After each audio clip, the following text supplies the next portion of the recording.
son of a gun, and I have made more mistakes than everybody put together.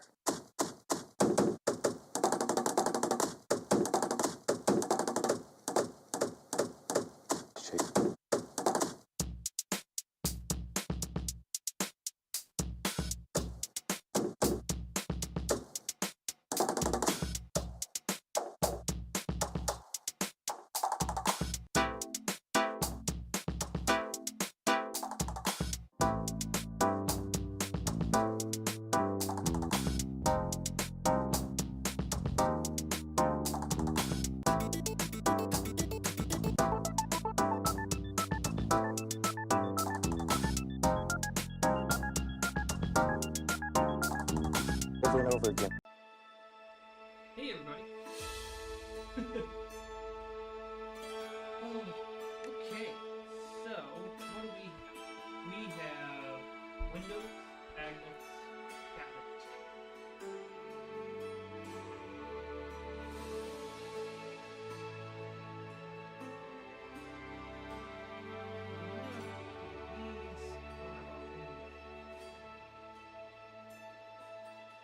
Very tiny.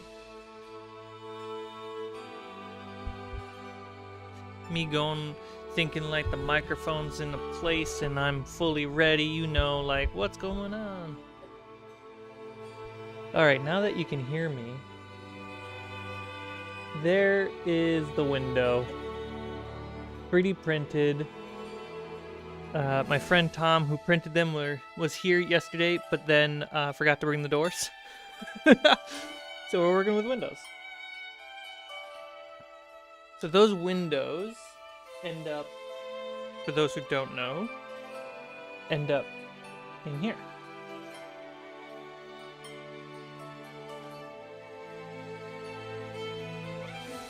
Also, I've been working on these.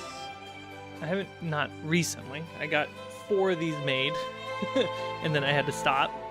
I think I want to make like 4 more of these, especially on stream, because I think these are really helpful. One of my biggest issues with walls for D&D, especially Dwarven Forge, as pretty and beautiful as those minis are, I don't like having 1 to 2 inch, even 3-inch high walls, because players can't really see it. It was a big production issue for Son of a Dungeon. So, I made these. Very simple. I have magnets at the bottom so I can put them on my magnet like sheet organizer, but it also adds weight to the bottom.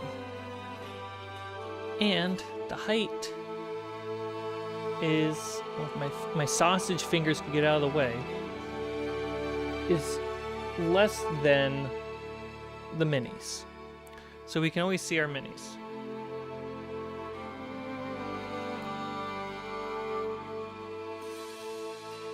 Then came the windows. Oh, that's right, there's no windows here. Now comes the windows. This is something I put together the other night. So I have a piece of foam that's carved to look like wood. I'm planning on priming it. And inside I have 2 very tiny magnets. And at the top of this, 2 tiny magnets. And so when I place these half walls on my terrain, let's say we go inside a tavern, a house, or whatever, and I want to remind my players, hey, there is a window on this wall. I can just do that. And we can still see, no problem, but we have a really pretty window that we can see things out of.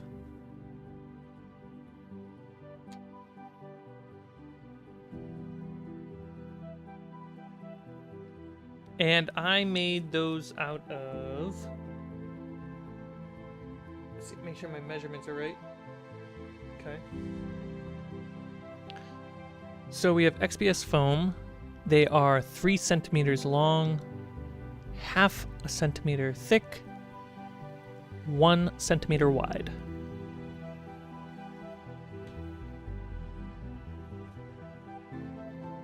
a little bit thicker than the normal, like, wood planks that I work with, like, for the cabin. But that's because I'm trying to make sure there's room to fit these super tiny magnets, which I was worried weren't going to be strong enough, but apparently they will be. I think this is a 2mm by 3mm magnet. It's super tiny.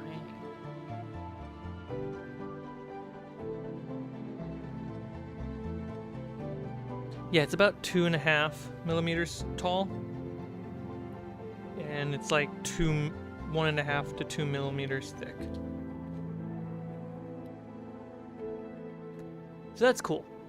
And so I have these blocks of foam cut out, and my hope is it's all 1 inch by 1 inch by 8 centimeters, so it's close to 3 inches, similar to this. This is about 8 centimeters wide. My goal is to actually use this to make rock walls, because on the to-do list are walls for mines. And racking my brain on it, I was like, does it make more sense to just make rock walls first and then place wood structures in between the walls? So if I have rock wall, and there's a gap in here, I can have some type of wooden beam right there, or a street lantern that I have, so it looks like there is structure in there. Or I can make an archway out of wood, and I can scatter those around. So I can mix rock, any rock, whether it's ice, desert, gray, magma. I can mix those together and be more modular. And these are about the same height as the indoor walls, the plaster walls. Yeah, they're almost identical. So that was something I was thinking about and started working on. I was really satisfied with the window. Very satisfied. Like, putting this down helps so much for players.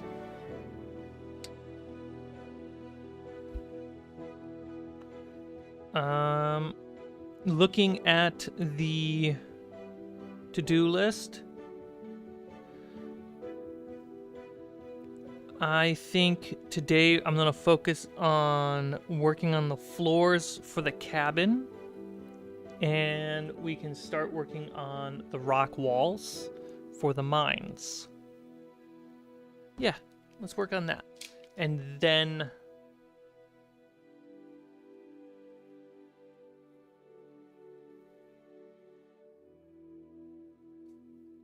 I need to get the houses starting built, even though the doors aren't here. Yeah, so if there's time at the end, I'll try to put together some of the walls for one of the houses.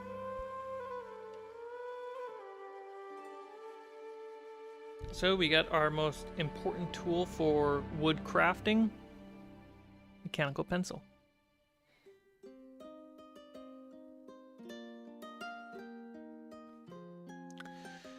Brickmaster, Chance, how you guys doing? Everybody else, hope you're doing well. Hope you're enjoying the new videos.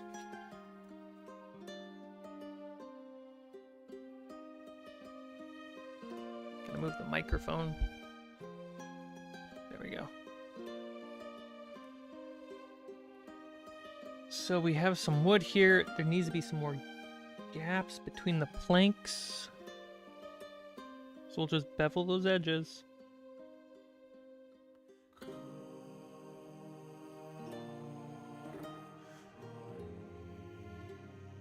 And for those who don't know, let me show you what to expect, what this is going to look like.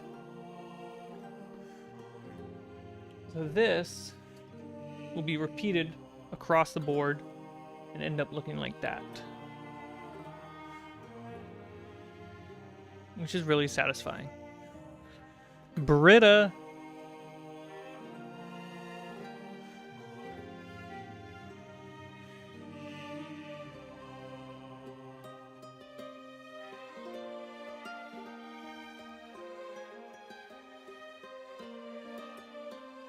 I like that I haven't built a house yet as a crafter, and I'm already trying to build two houses, plus a farmhouse, so it's a different style, plus a cabin, which is a bigger house. So it's like, before I even learn how to walk, I'm already running.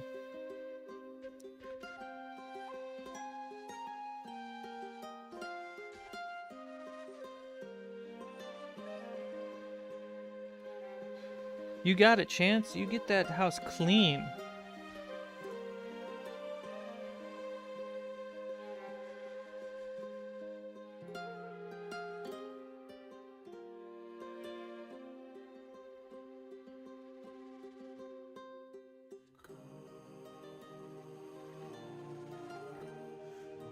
There we go.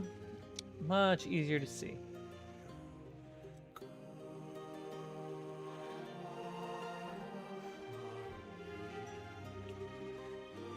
First plank. So this is the first time I'm having like these offsets.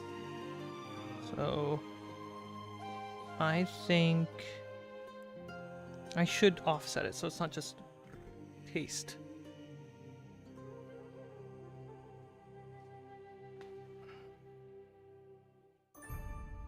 Brickmaster, I just want to say thank you for supporting my Patreon. That was a very nice surprise I just got.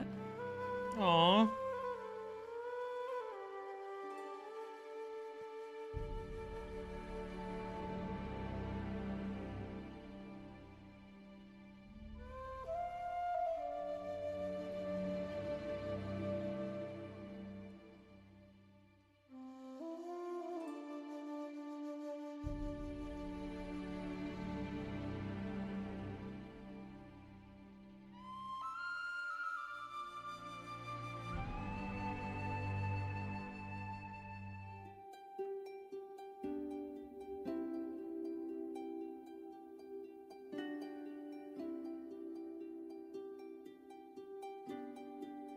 So yeah, that's going to be offset like that. Let's see if I can make sure you see it. So you can... There we go. Now you can see it. So we have a 2-piece, then a 3-piece. 3-piece, then a 2-piece.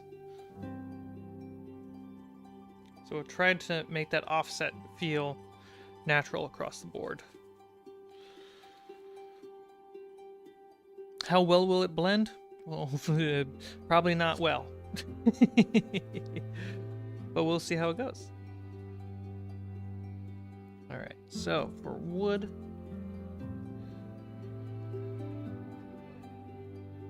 we just draw the grain.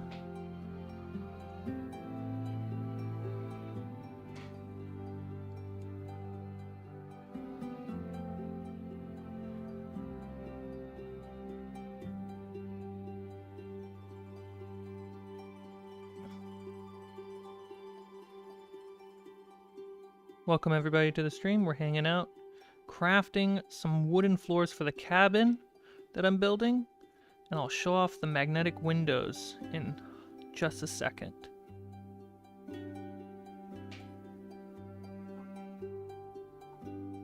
There we go. So that's kind of the process. Just repeat that for every plank. And for the windows, see what the windows look like on this camera. Maybe. Yes.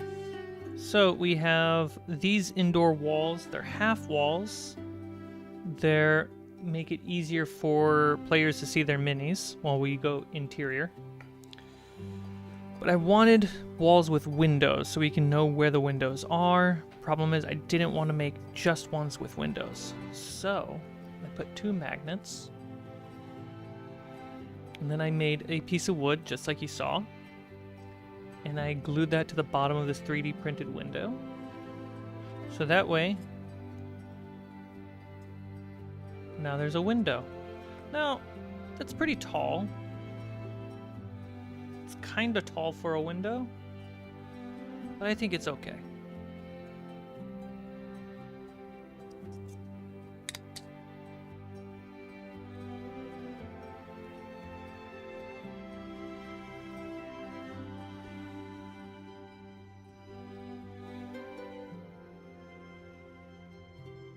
And a fun technique I did to make these cabin floors is the base started with 1 centimeter. 1 centimeter tall. And then I cut that in half, took it off, and took that top half and cut it into the boards. So that way when I glue the boards back on, it's still at 1 centimeter, not throwing off any of my measurements.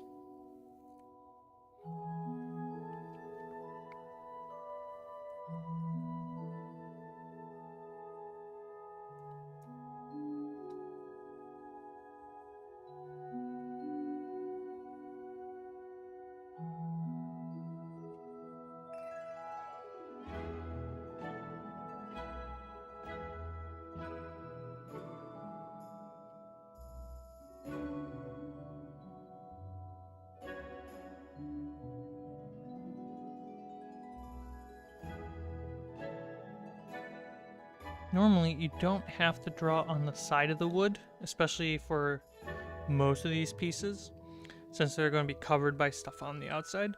Sometimes I like to just go the extra mile and draw the side of the wood.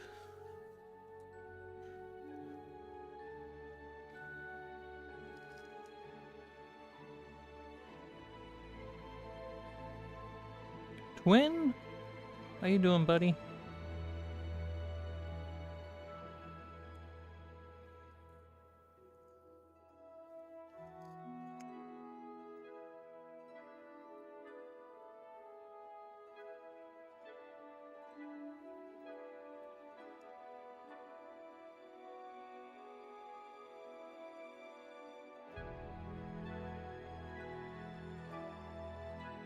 It's okay if the grain of the wood is a bit sloppy.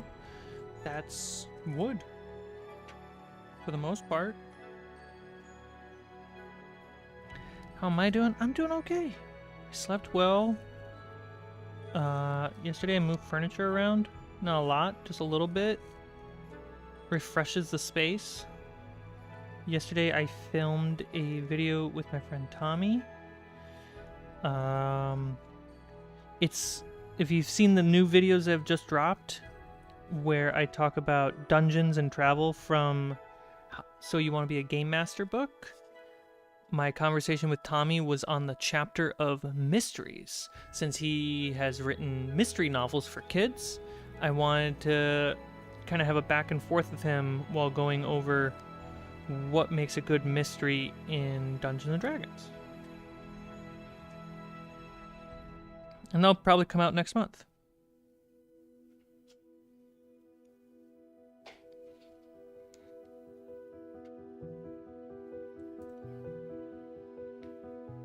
Only a few days away from the 12-month badge? Heck yeah. Oh man, it's... I wish there could be a badge that's like, we remember from the previous setup in the old apartment.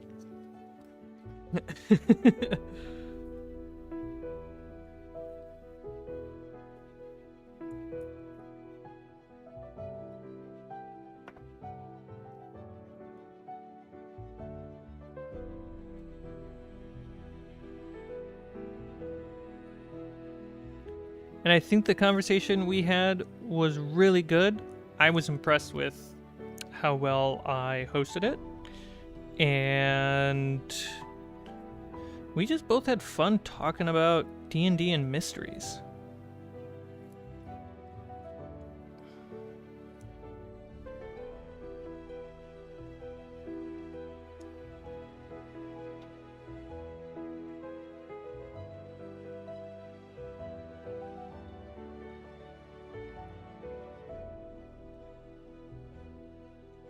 I also got the first season of Fables of Refuge onto Patreon.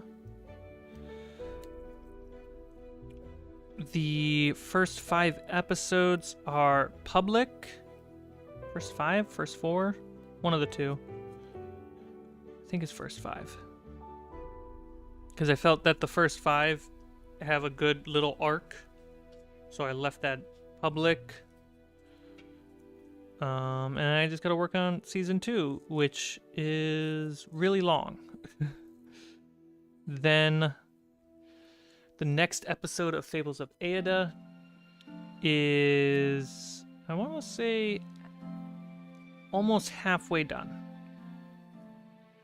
Slowing down to every other week has helped me get a lot of the talking head videos done for 2024, which is really helpful. Time editing, time writing, confidence in what I want to share next year on the channel, which is really hard when you're going week by week by week and you're like, oh, I don't know what video to make. What video is, rather than like, oh, let's spend this month, you know, thinking about the videos. And that's been really helpful. And then next year, everyone will get, backers will get early access for the month ahead. So if it's January, you'll get all of February's video, January and February's videos. If it's December, you'll get all January's videos. So around just before Christmas, for all the patrons, you guys will get all of January's videos on Patreon, which I think is like 5 videos, maybe 6.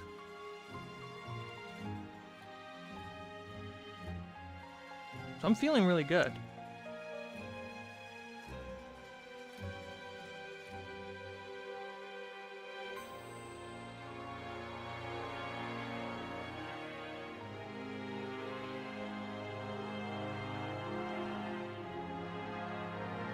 Chance hit the 1-year mark!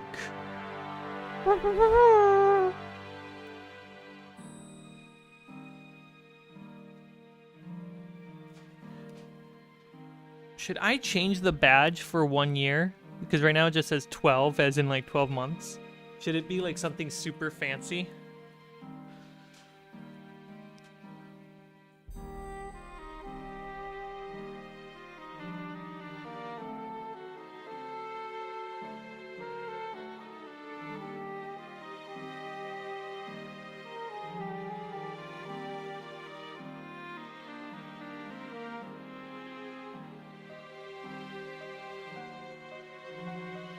Congratulations, Chance, and thank you so much for being a supporter this long. I deeply appreciate it.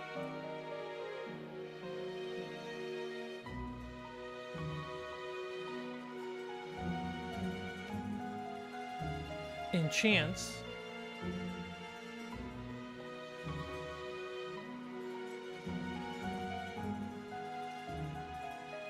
these 3x3 woods, and I plan on making some 3x3 stones. I'll get these going, and hopefully I can get you some tiles like I promised many months ago.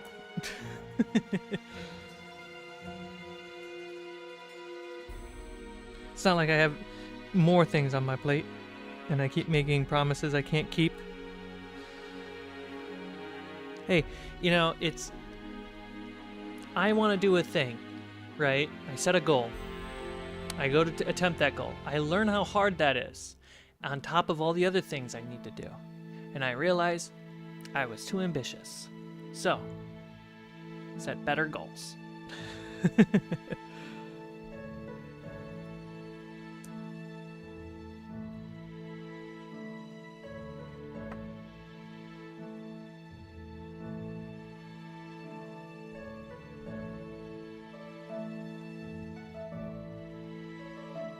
Closer to the camera so you guys can see more details.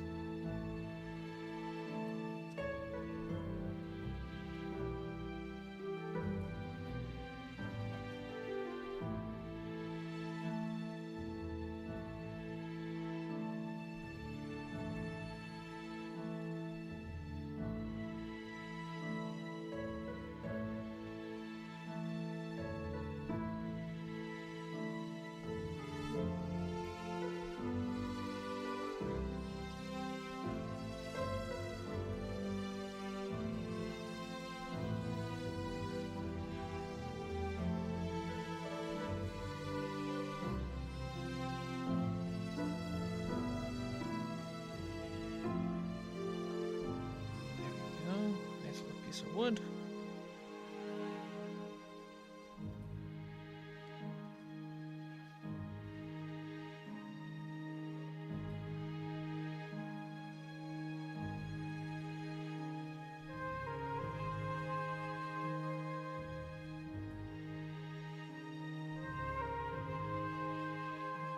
Allie and I are rewatching Game of Thrones right now. We're in the middle of season 3.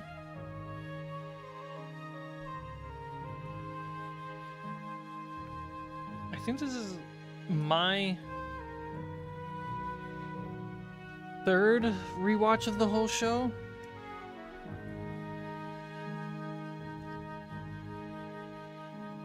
And for, it's that good of a show that on the third rewatch, it hits harder than it did the first couple times.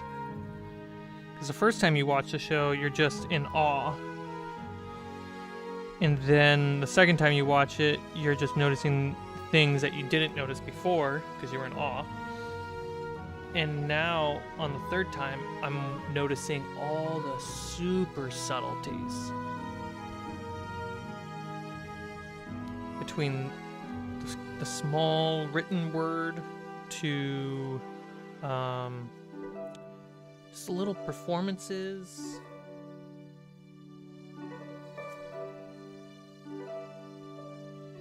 I highly recommend rewatching shows a couple times. It's like rewatching a movie. It just costs more time, but you really get to appreciate it.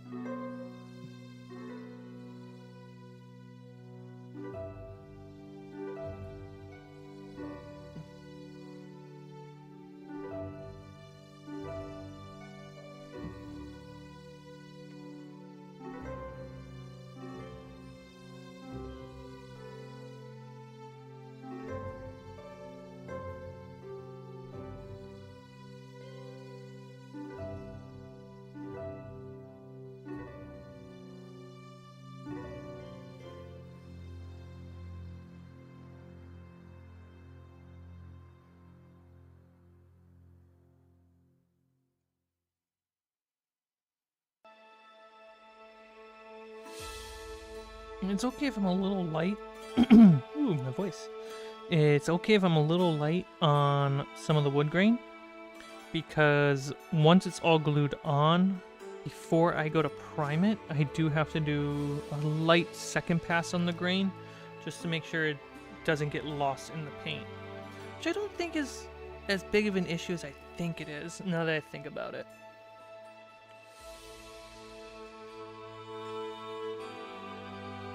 But it does help define the wood a lot better.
Later today, I'm going to record a couple videos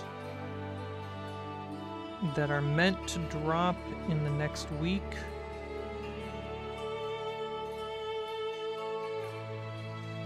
And then this week, oops, I don't think I did the sides. This week, I'm going to record, I think it's somewhere around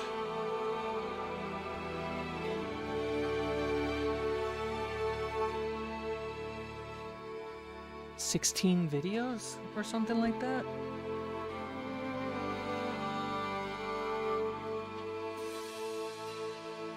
I've spent the last week just writing and editing.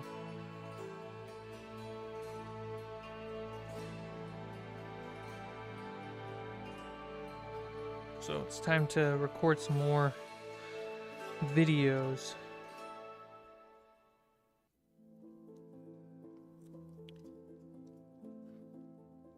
What's really great about this process is I get to build my confidence with what I want to talk about.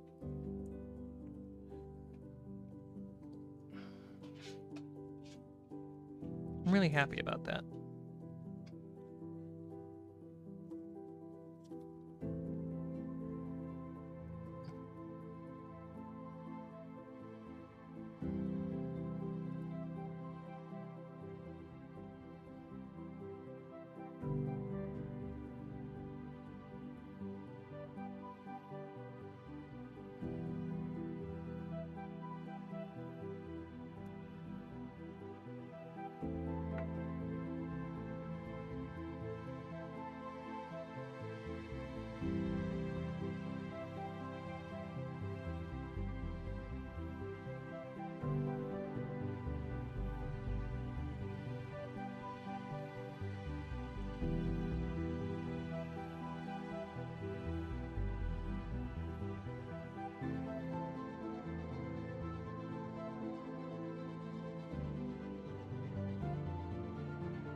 It's crazy how great just a mechanical pencil is.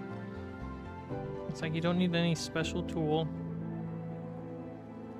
Obviously I use a hot wire cutter to do a lot of my cuts in when it's very detailed work, but for cutting up these pieces of wood, I got a blade, mechanical pencil. It's great.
See it coming offset.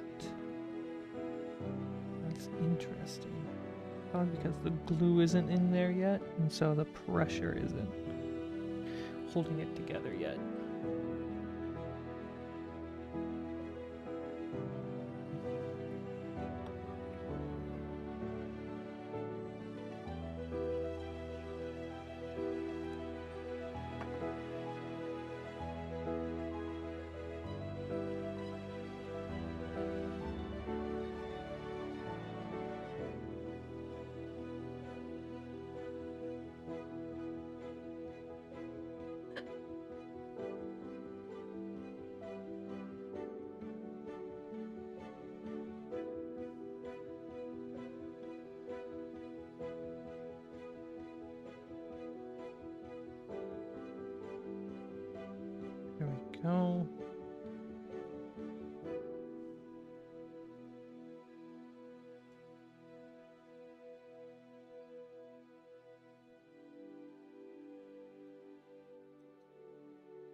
Martin Hall, what's up?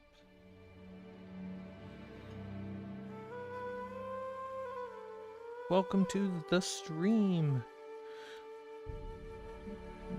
Carving out wood grain to make a cabin floor.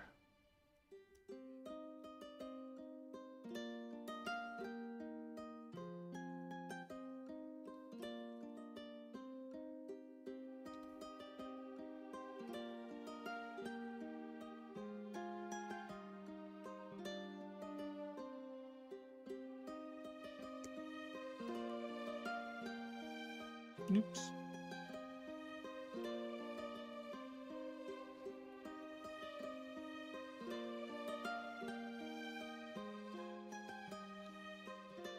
Hey everybody, if you're enjoying the relaxation of this stream on a good Sunday for you, consider hitting the like button and putting a thumbs up in the chat. Even if you're just a lurker, thumbs up would be great.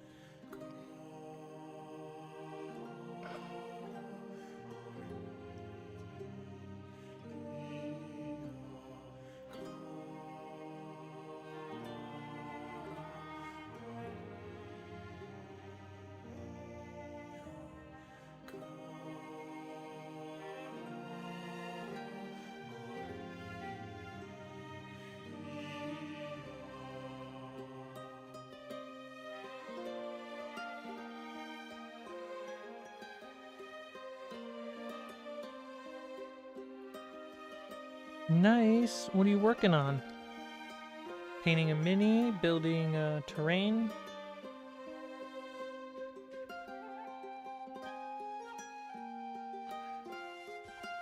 Prepping for the adventure.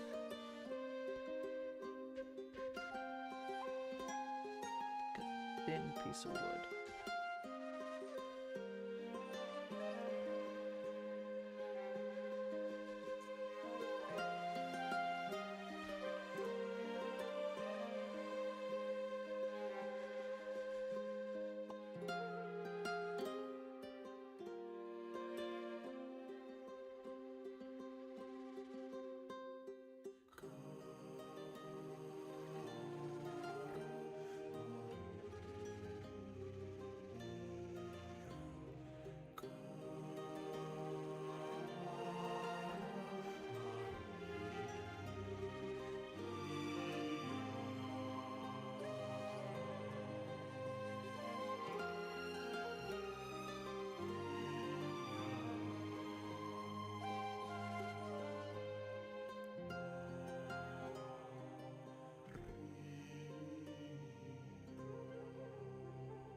Ooh.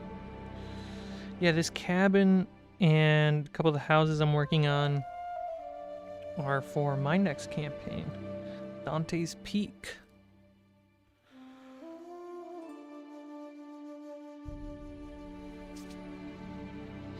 Alright everybody, we got the middle of the cabin floors laid out. Now comes the sad part of taking them all out. And then putting them back on for gluing. So...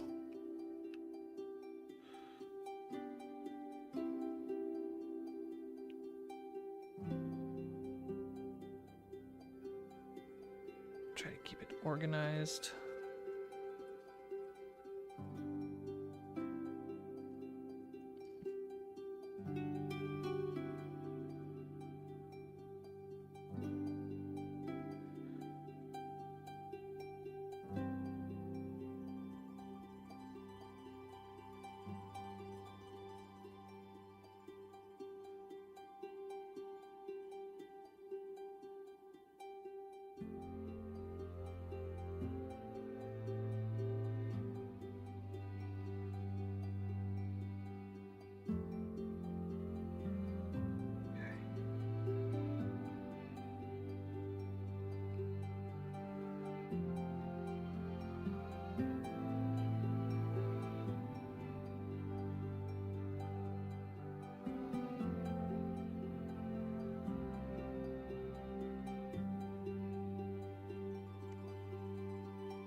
Ooh, that's fun.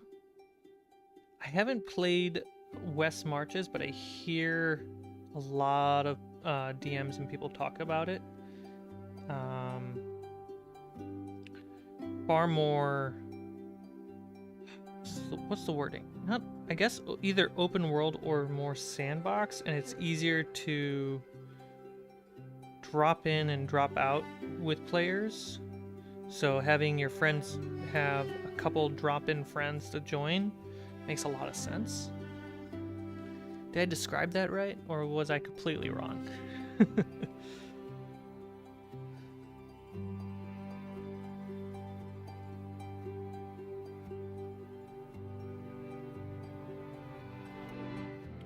Ooh, VR sculpting in 3D.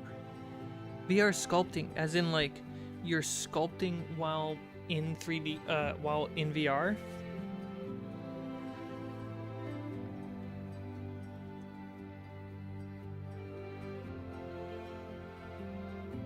So that makes the sculpting like more lifelike, more like real there. Like, oh, I'm sculpting it.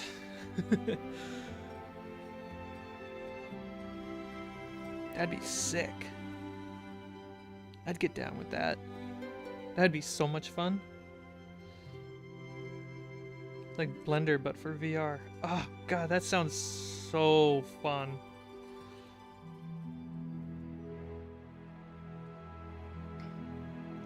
I've only dived a little bit into Blender, and I built a road. That's it. A simple road. And I was like, look what I made. Look what I made. But since then, I have moved to foam. Which is takes up more space and requires more physical tools.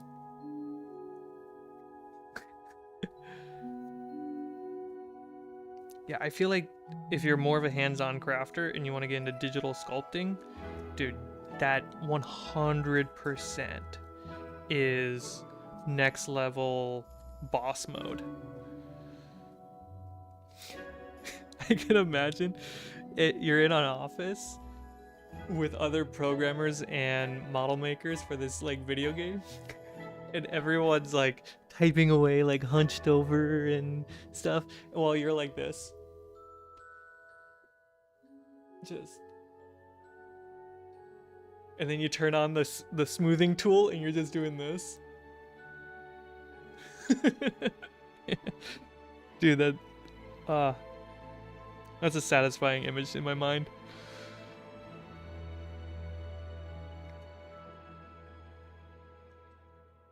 Dude, you don't even need glue.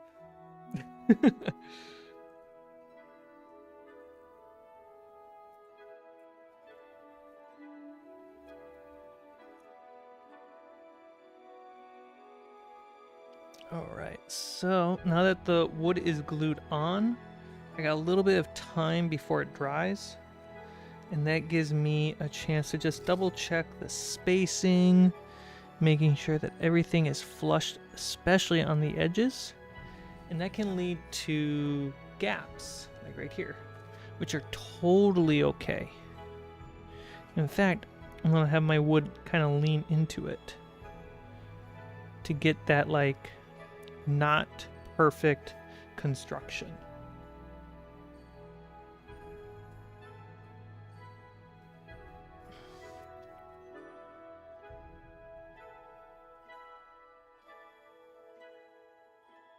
I think for right here, I'm actually going to take this off and chop off almost a full half a centimeter, and really have a gap in the wood. There we go. That's satisfying. Show you closer. You can see that right here. You know what would help you guys? A macro lens. So you can see how the gap is now far more intensive down here versus something like right here. Or we can actually squeeze that apart. So now there's some nice gap work happening right here.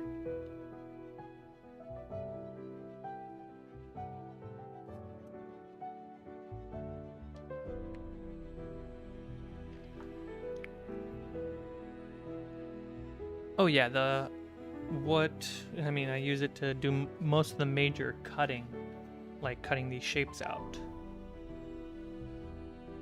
And then I will use the hot wire cutter, the Proxon, to essentially, where's the angle on this camera?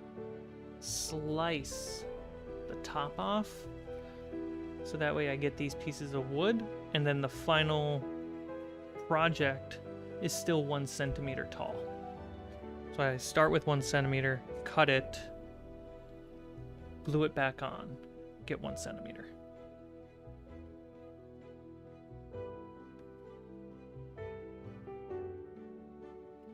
Cool. Let that dry a little bit so my hands don't accidentally move the wood around. And we'll actually come over to my windows and my half walls.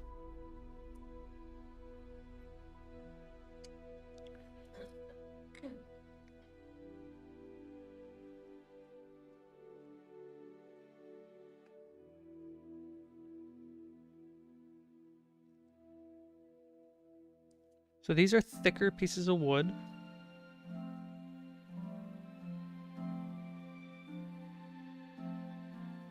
I should do, before I even start trying to make the thicker pieces of wood, which is for those magnets, I should align this current window.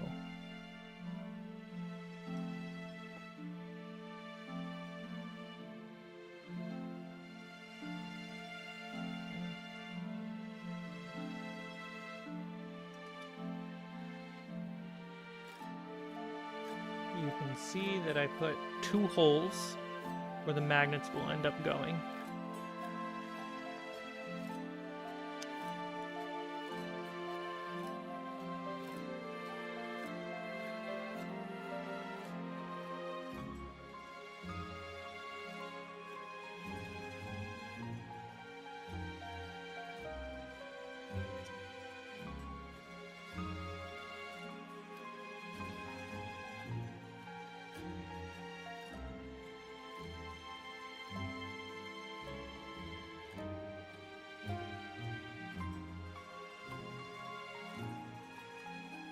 That's going to save me some time later.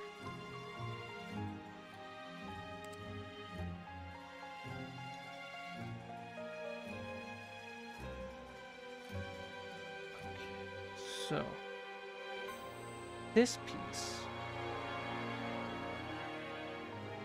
that means I want to line up. Line it all up on the same piece.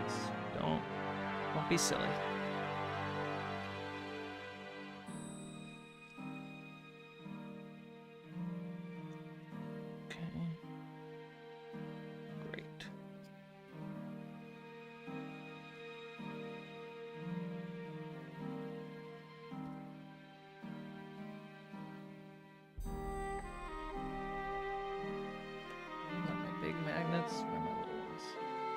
Here we go.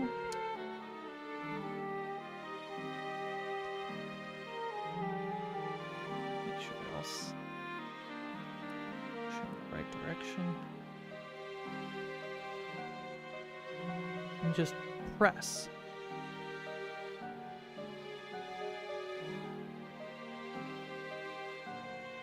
There we go.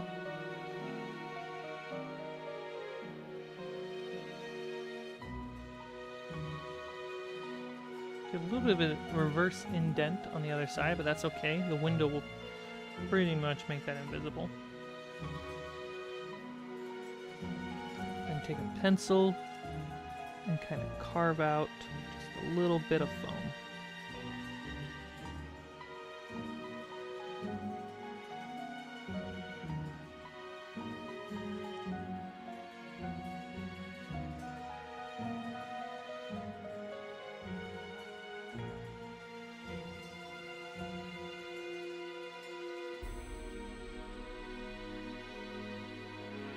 Thank you so much. I got... Yeah, I normally for my DM tips are... So this coming year is going to be a big shift in my DM tips. So normally it's very much, since I'm a new DM, fairly new, I started during lockdown. And so a lot of my tips were what felt right and what felt good. And I want to stay true to that because that feeling is important. But now that I've run a couple campaigns, a handful of one-shots, and I'm reading more books and articles and studying older editions, I want to focus my DM tips to be more broad and more universal and really talk about the things that excite me when I learn how to play the game better. And so over the last couple weeks, I've shot all of the next couple months worth of videos and I've written most of next year's videos. And so that way I'm prepared and I can focus on editing the adventures that I'm running and release those as well all through 2024. And I got more tips coming.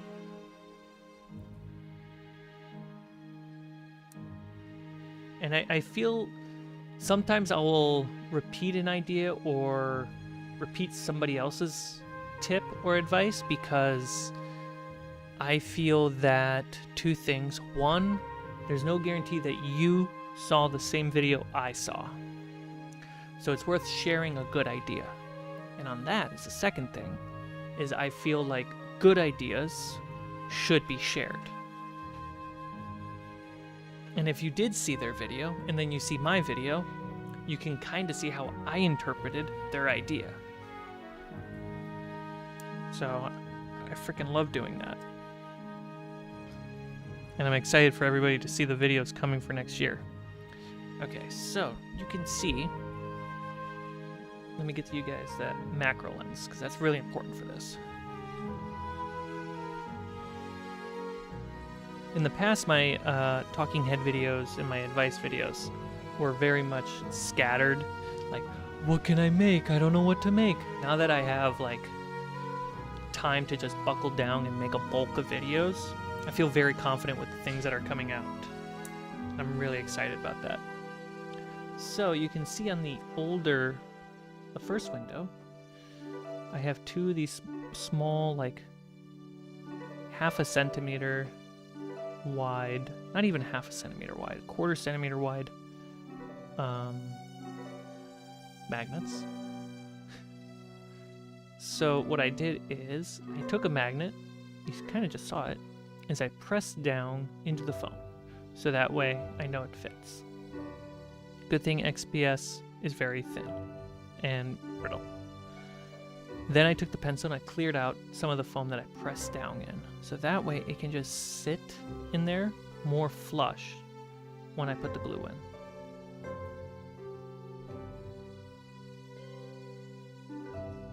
And then I'll draw the grain after the magnets are on. I'd rather do the aesthetic after I have the structure.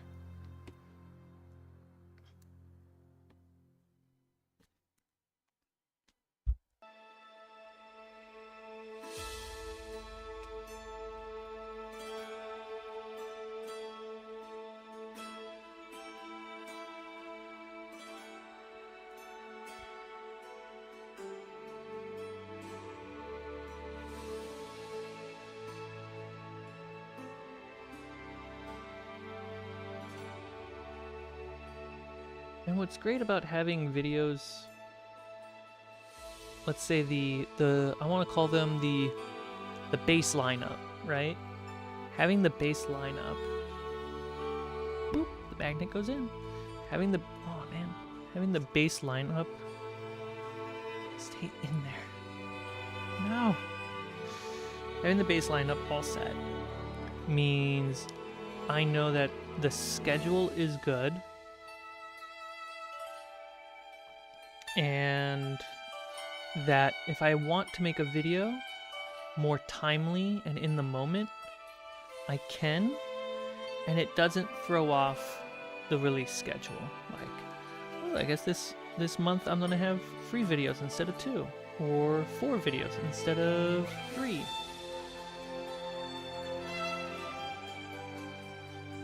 And I feel like that feels better.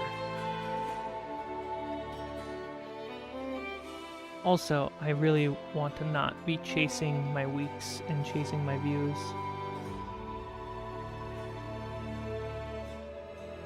I want to enjoy and be proud of what I make. Sure, I might have to change a thumbnail or a title here or there because I didn't market it right, just right. Sure, that's fine. It's less stressful. Cool. So we're gonna let that dry. This side's a little not as flush as I'd like. Let's see if I can push it down. Woohoo! That was... Dang it! Rolled right over to the other magnet. I'm 26, by the way, and DM'd for 14 years. You have more experience DMing than me, and you're younger. Congratulations. I don't know if this is the right glue. I think I should use hot glue.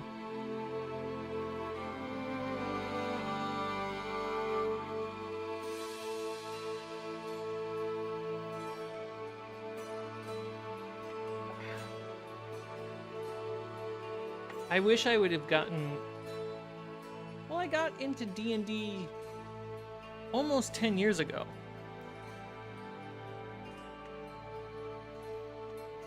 But I didn't get into DMing until maybe... how was it? What year is it? What year is it?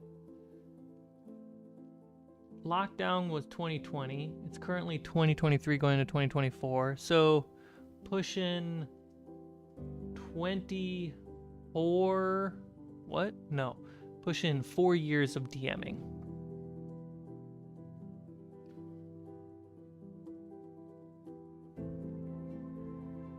So you got a decade on top of me. So you're 10 years wiser.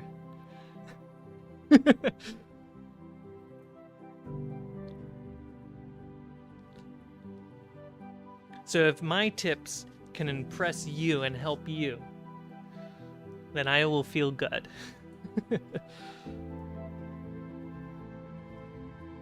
Cool. Let the hot glue gun heat up before I try to experiment with more pieces doing this very same thing. Or else I'm just going to get myself caught in a corner and I'm going to be really upset.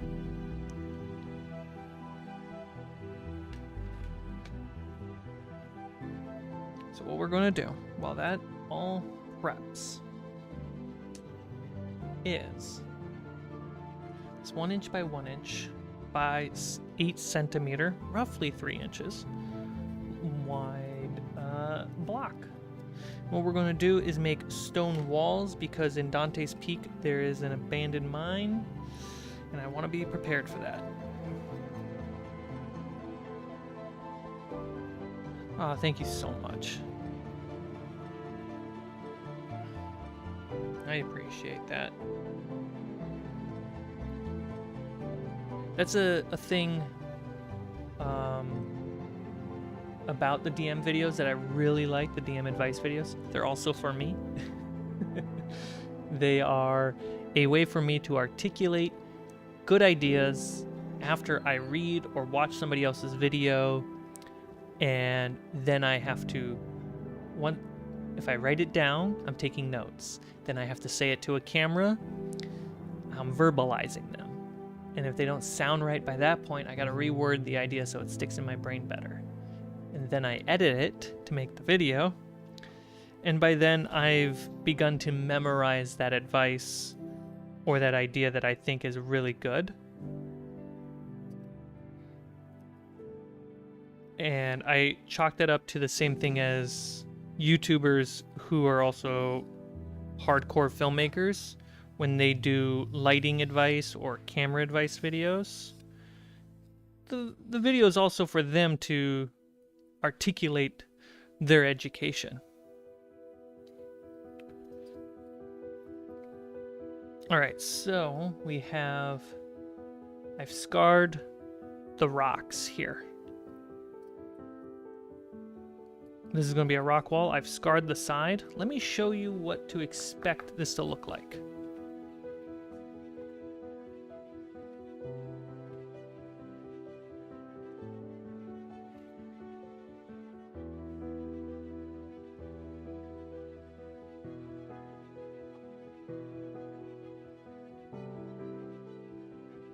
So it'll end up looking more like this. Here, let me show you on the cool camera.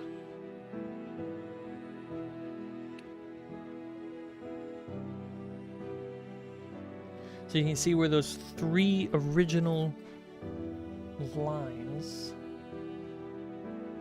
Let's see, will I catch the light?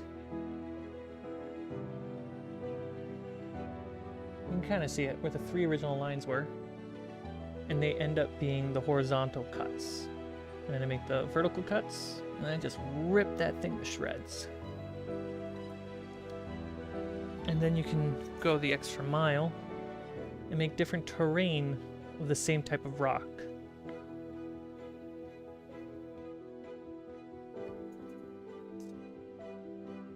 So we can expect that coming out of this simple rectangular cube.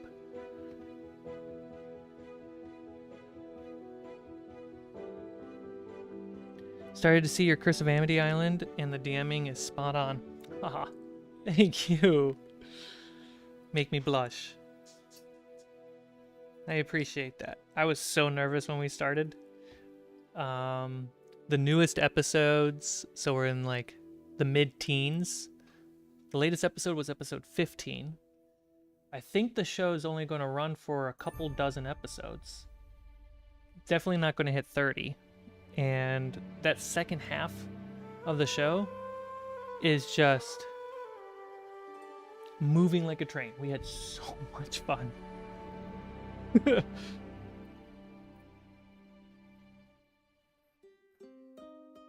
most recent episode that's up is probably one of the coolest battles I've ever had to run. And it was all out of the creativity of the players.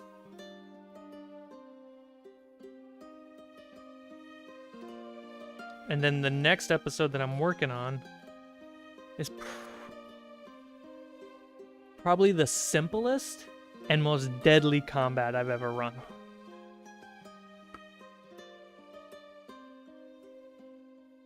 Cool, and then for verticality, rather than going straight up and down, I do a little bit of diagonal to get variations in there.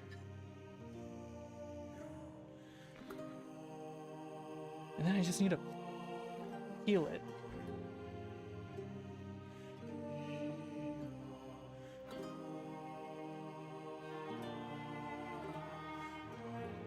I'm going to do that with my ruler.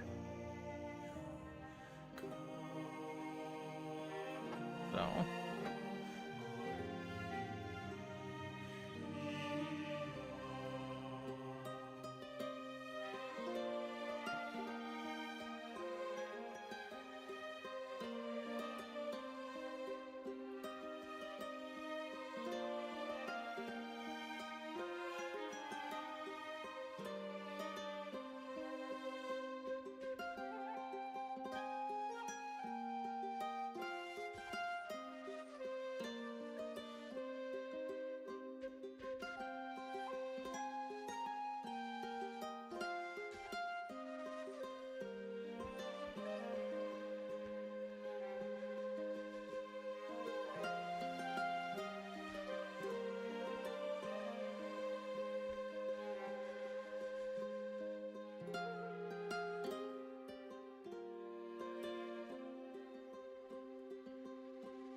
And then you just want to rub it with your fingers to just find the things that are about to fall off.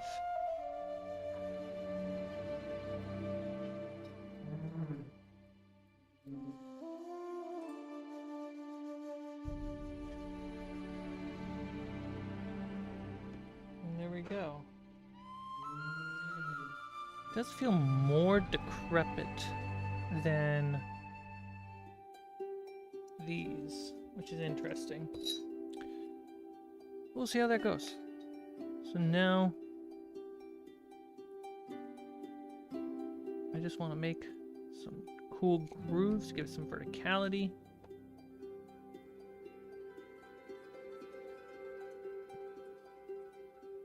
Hipster taco. Making me hungry.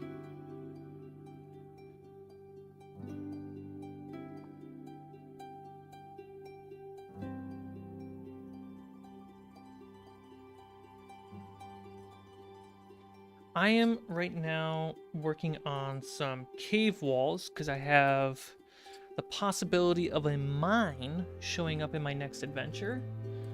So I want to make some rock wall mines. Let me show you on the nice camera. So we got nice rock walls that or rock pieces. And so I'm trying to make some matching or esque walls for the mine, while I wait for the hot glue gun to get going so I can make more magnetic windows for my half walls. All the while, we wait for my cabin floors to dry because I just glued them on. Busy, busy, busy.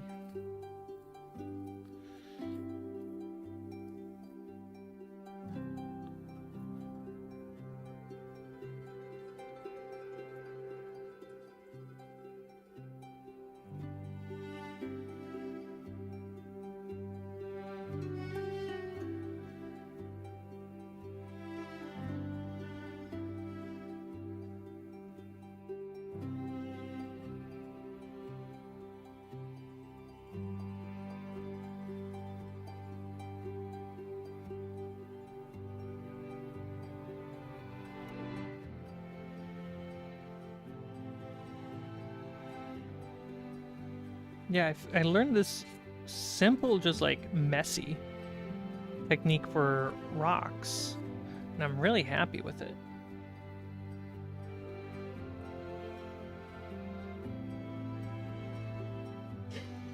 Are you making me coffee too? You're making us coffee.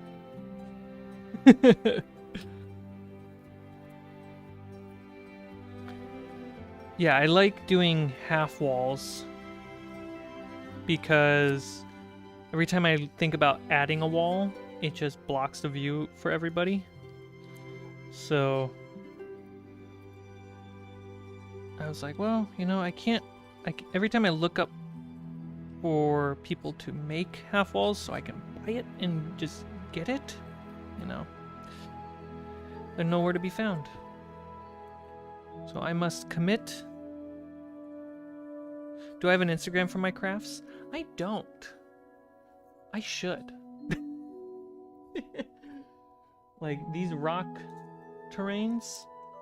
So we have normal rock, we have volcanic rock. I do have a desert and ice rock that I made. I have my painted ship, which with all the rigging. I have all my scaffolds that I made. I have my painted elementals.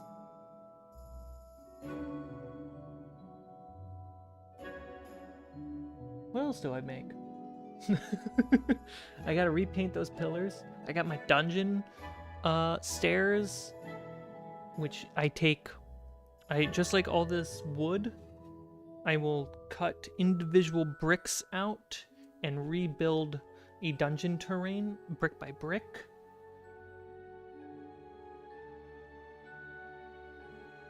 Yeah, what I noticed is something that I noticed this yesterday. is I will often try to find online to buy, and if I have the money, I will buy it, a type of terrain that I really want. And then I'll use it, and then when it gets to a point where like, I wish it was a little bit more this than that, right? I'll actually take inspiration from the thing that I bought and motivate myself to just make it myself.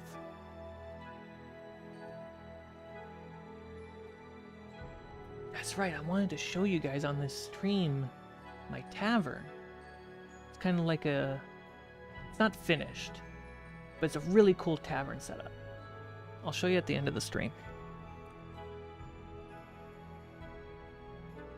Okay, so this is the first wall. I don't think it's bad.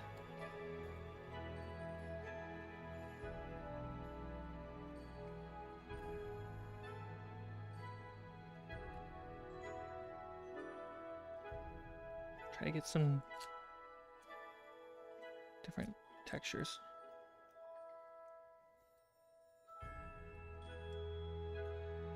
There we go. Okay, that's a little bit better.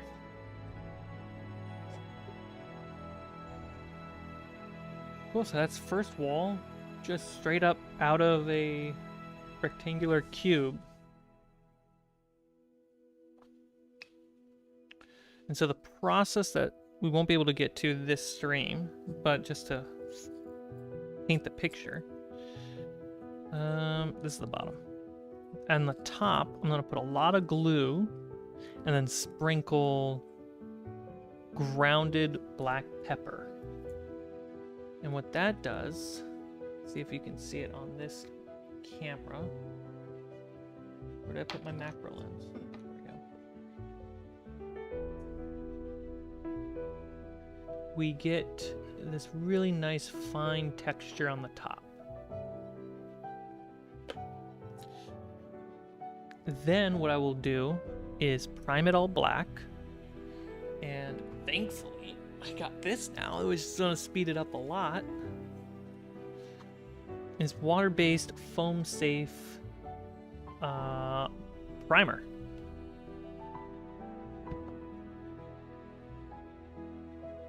So I'll be able to spray paint this, which will speed it up a lot.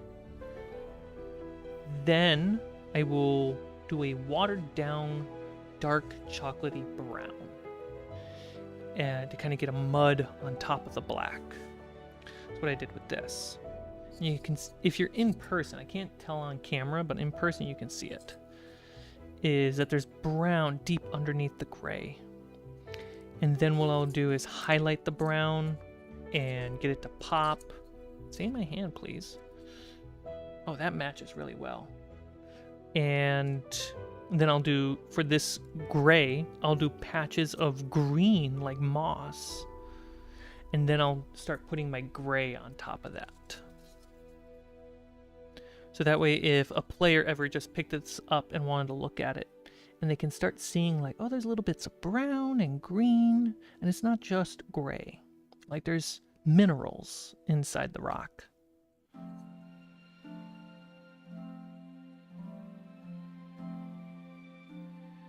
I don't have an airbrush,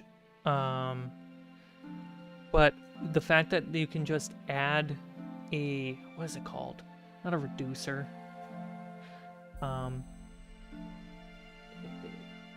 It's a lightener.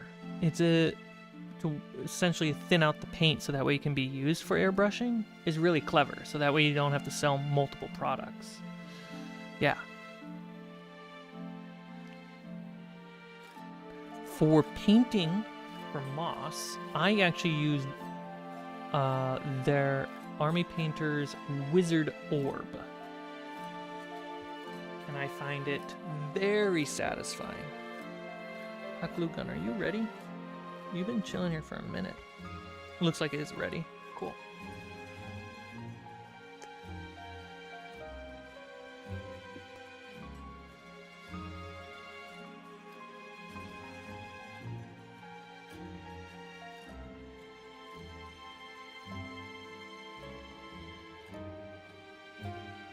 You can see with the Wizard Orb the green. So I painted this off yellow, off white, thinning. Thank you very much, thinning medium. And then I did the wizard orb green to get that moss under there.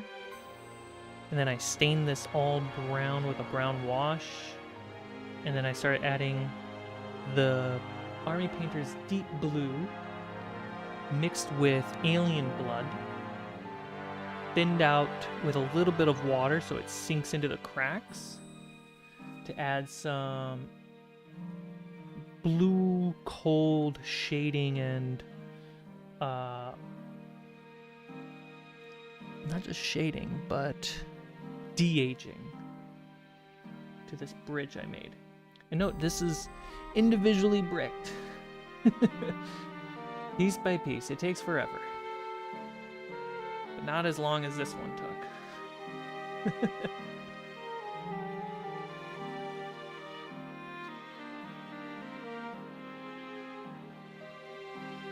This, I think, is like 900 bricks.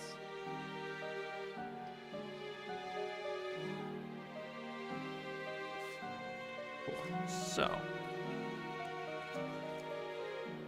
But you're saying for moss, dirty down moss for moss effect. Yeah, so my brain interprets that as, with this method, is to put the wizard orb on and then cover it with a bunch of brown and blue wash.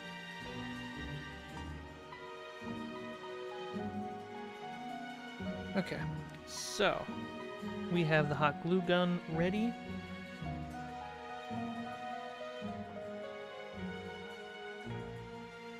We have magnets. Let's make sure we're pointing in the right direction. Great.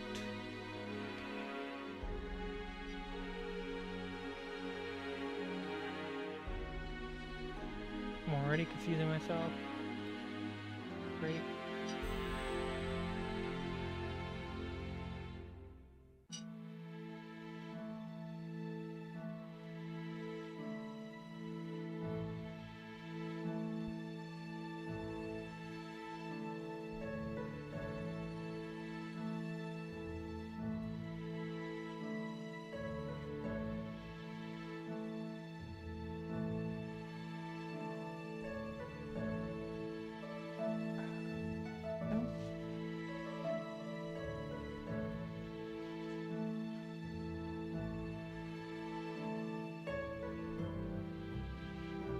Dirty brown moss is a paint that has a super nice property when giving rocks a moss effect under the coat. One coat does an amazing job. Coffee! Thank you very much. Dude, that angle is so wide. I still didn't even block it. No, it was just this. Yeah. And this is like 8 inches away from the lens. Yeah.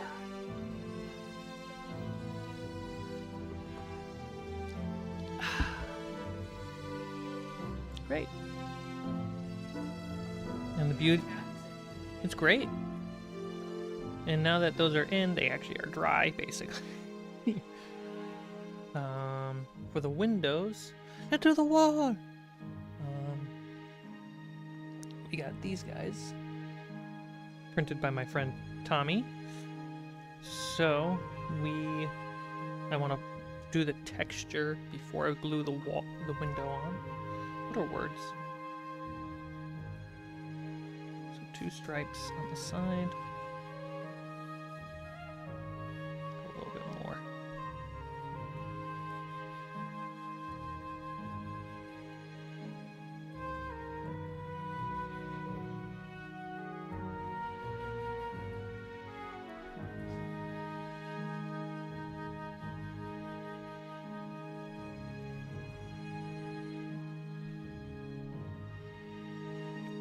Ooh. This foam doesn't break as easily because of the grain pattern and probably the side of the foam that I picked. So just lightly cutting the grain that I just drew.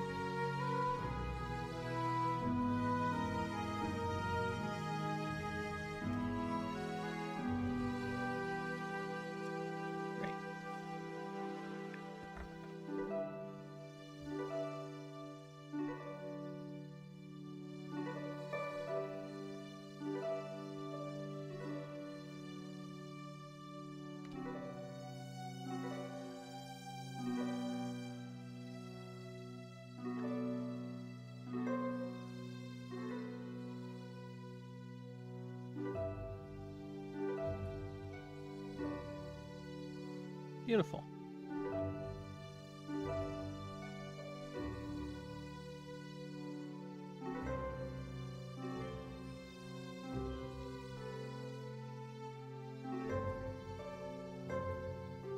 I'm so glad that there is different types of glue.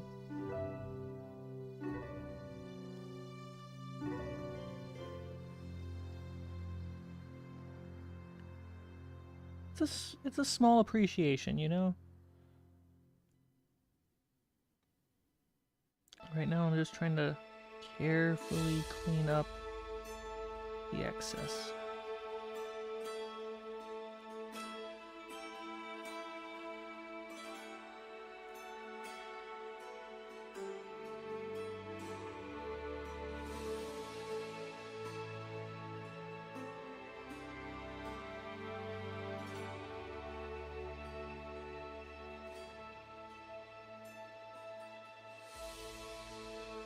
That's screwing it all up? It is screwing it all up. Oh no. That didn't stick at all.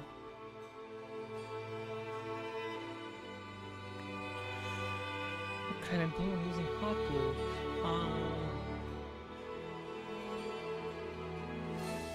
Got it from a bulk pack. Multi-temperature, full size.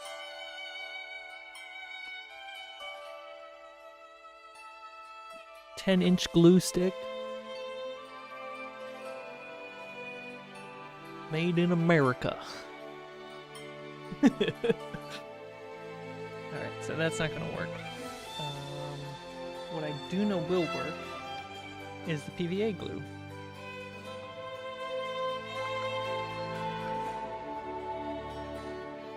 It'll just take all night to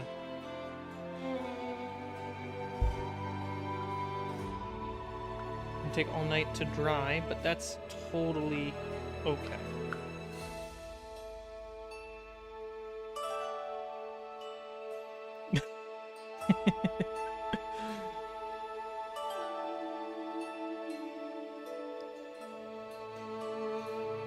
There we go. And we can just place it up here for it to be balanced and dry.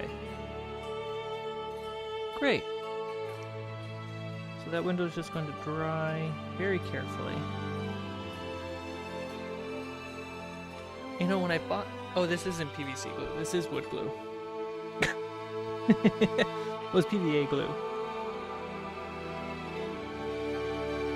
This is my normal go-to glue. I look forward for the day that I run out so I can buy smaller bottles, which are easier to use. Cool. So, progress is being made. It's 11:30. Good to know. Oh no, the window's falling. Okay.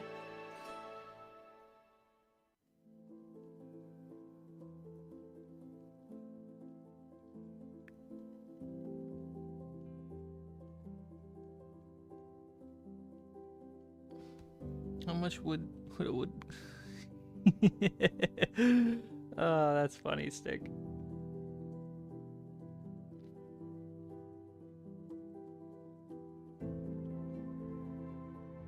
Alright, if I find another way, I basically can't sit up straight because of foam. So, I don't have a clamp. Oh, I know exactly where to put this. I'll be right back.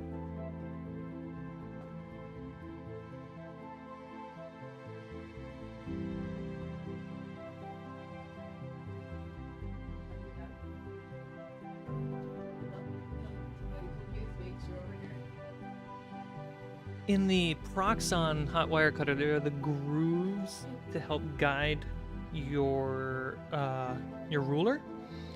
I'm having the window sit just in the groove, leaning just a little bit, while the foam sits on top and dries. Cool. Let's check in on the cabin. Yep, it's dry. It's great. So let's add some beveling.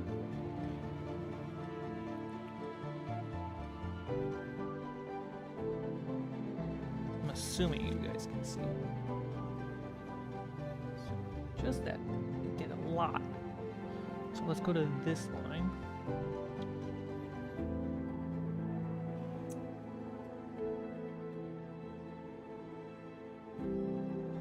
Always bevel your edges.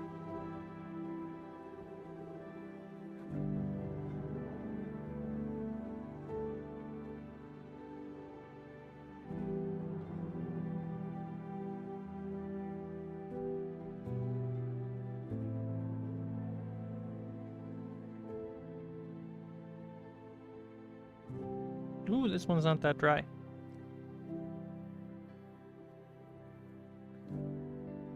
That's because I moved it.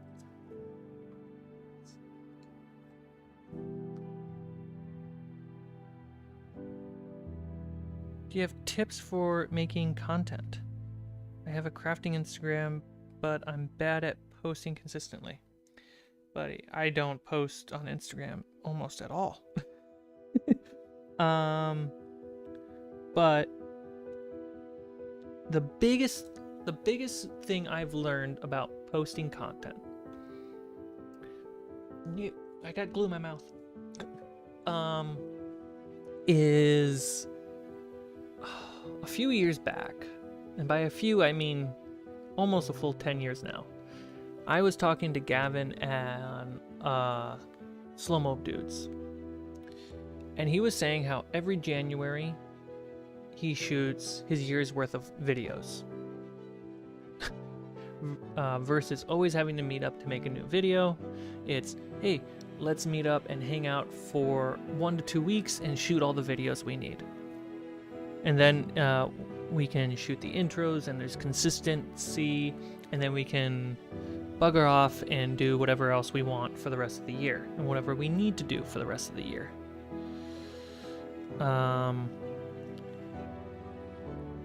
So that made me think about, hey, it'd be really cool to make a year's worth of videos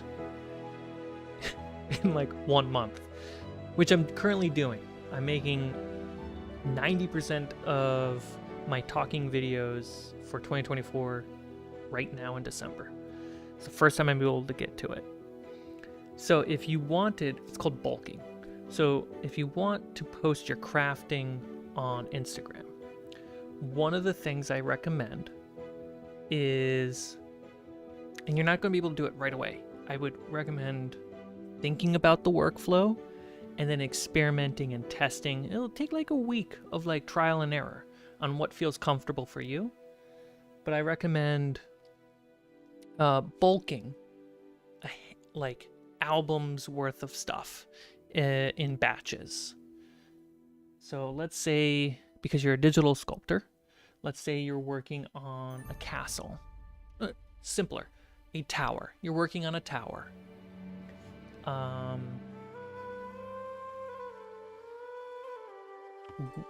You don't need to post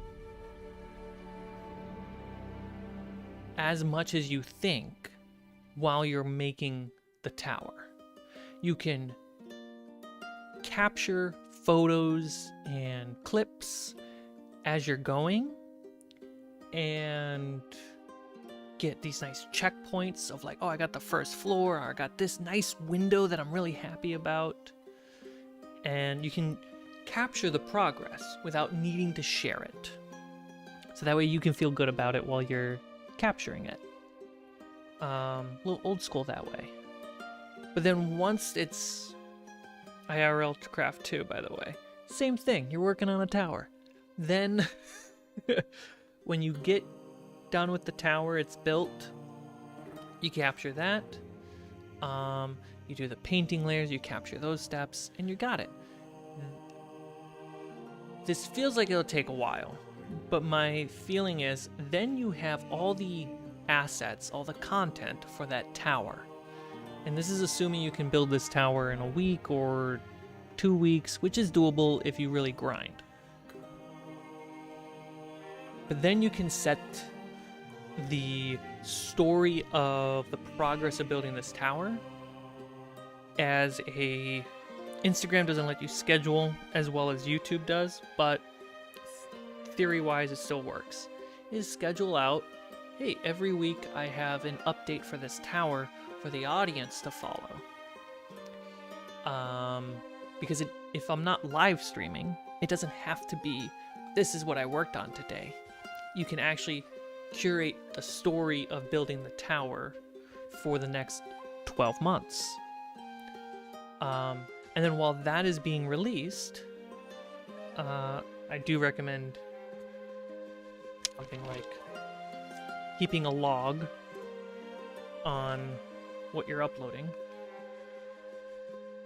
And while that's releasing, you're crafting the next 2 things, which then can change up and add to your schedule. So let's say in January you make your tower, you got all the content, and you release that content between February and December. In February, you build not just a tower, let's say a tavern. Let's keep this very simple. You now build a tavern. Cool. And you finish that in February.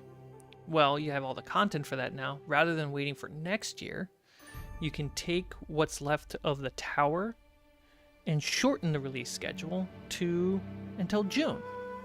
So now it's only 4 months of that, and then the next 6 months after that, that's going to be this tavern. And if you think of it as...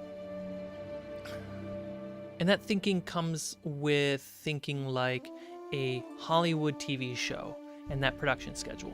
You want to build up the assets for release before releasing as much as possible.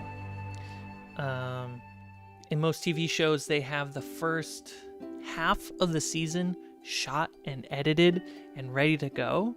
And while the show is being released, they're working on the second half, right? Right now for Curse of Amity Island, I'm very much chasing the week, and I really don't like that because I can't control the release schedule. So after Curse of Amity Island, for my 2 one-shots that are coming out and then Dante's Peak, my goal is to actually edit that as much as possible before releasing, so that way I'm not chasing the week. And so I can fall behind on like, oh, I can't get to working on something for a week. That's fine. The release schedule is not affected.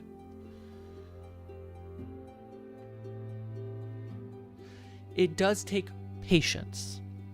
You do have to sacrifice releasing time. Like, oh, hey, Sneaky. Like, commit to, I'm not going to really be able to release anything for the next 3 weeks, maybe 4 weeks. But I know that I'm putting the work in, taking the photos, making sure they're good photos. I'm happy with those photos, happy with the clips that I'm going to release. And then once you start releasing, you're far happier with them.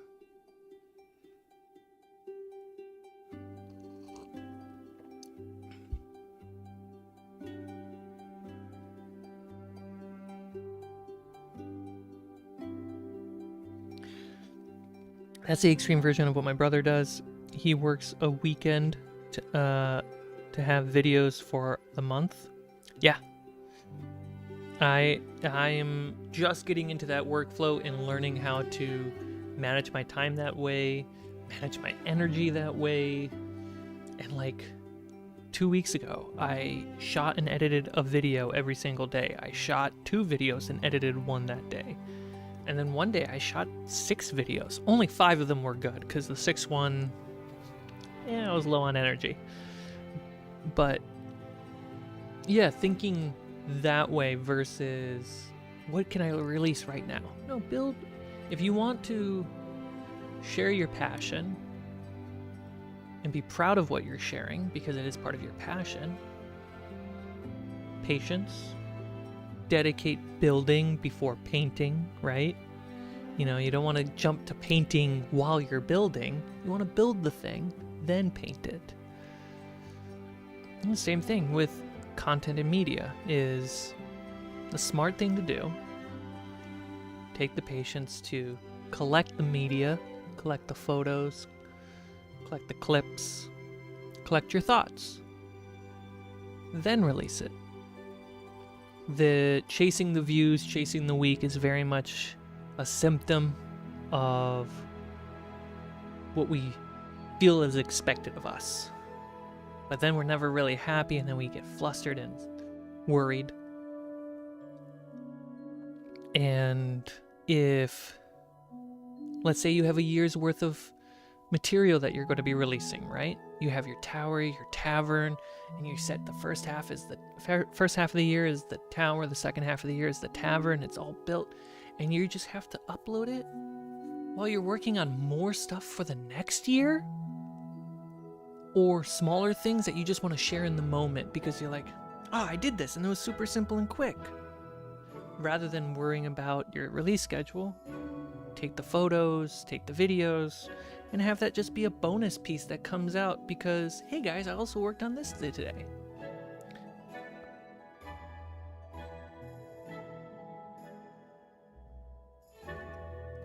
And that just takes patience. Which, depending on your situation, can be scary. But patience.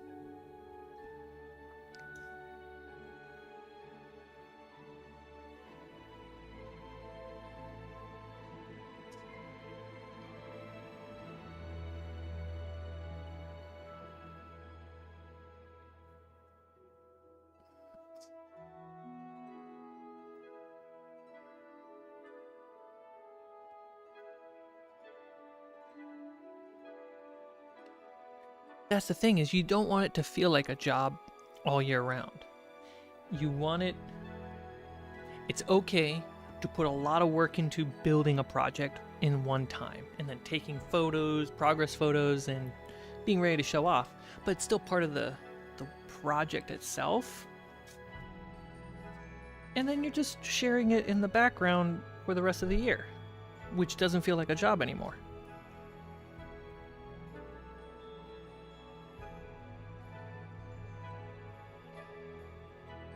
And then everyone's going to ask you, how do you find so much time to craft all the time? And then you get to chuckle and laugh and go, ha ha ha ha, well, only if you knew. I only do this a few times a year.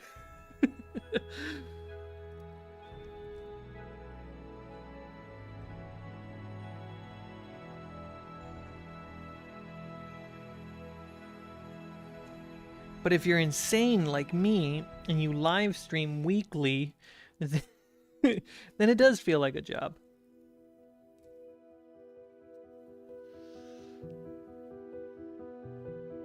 I'm happy with that. I'm looking on the monitor, because what you guys see is different than what I can see looking down. I think that looks nice. It's clearly two pieces glued to each other, but because I didn't do the same pattern left to right, and I actually rotated by 1 degree, so it's 2 3 2 2 3 3 2 2 3 3 2 versus 2 2 3 3 2 2.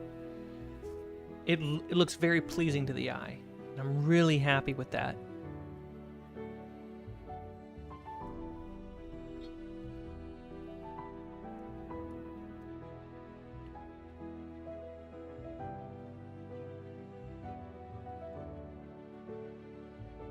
Exactly, Martin. Exactly.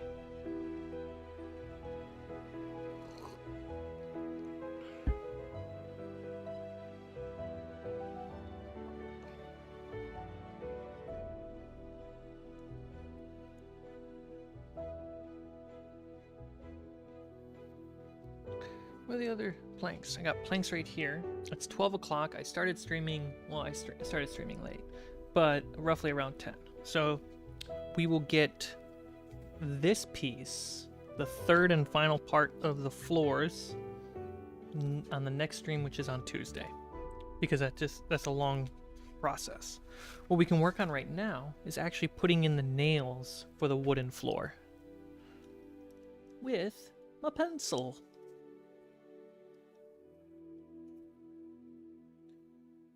See if I can give you a great view.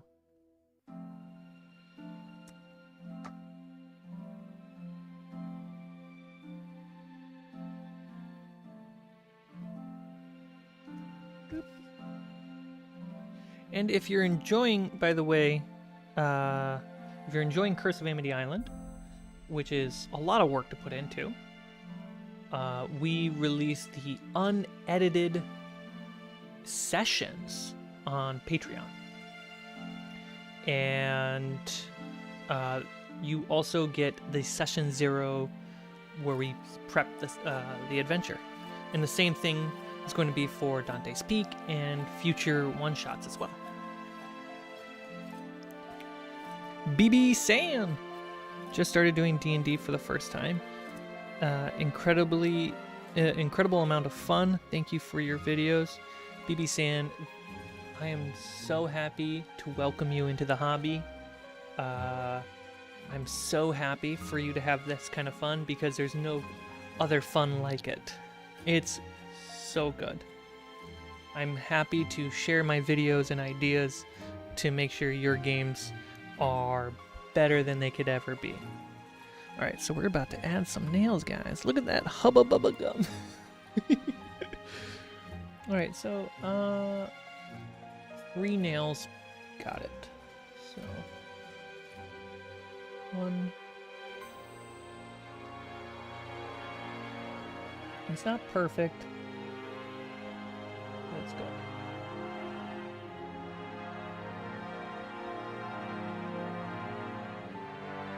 Some nail holes will look better than others, and I will accept that.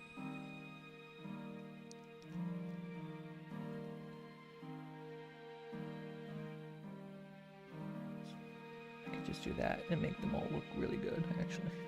Cheating!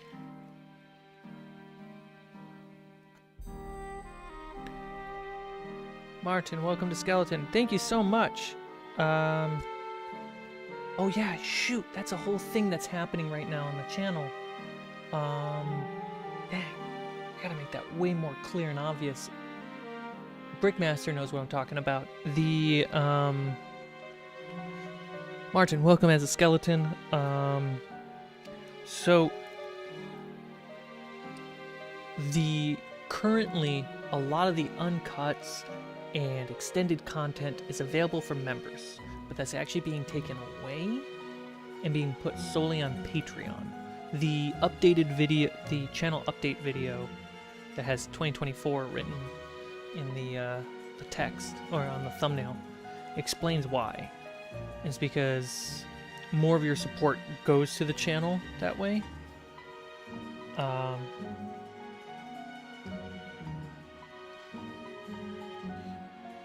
I just want to be transparent and honest, so that way you know that in about a month, when you sign up to join the channel, there is no extended content. It's only for patrons. So joining the channel, as you just did, helps the live stream, helps the channel absolutely, and you get all the cool emojis, and you get the same backer behind the scenes access on the Discord as Patreon.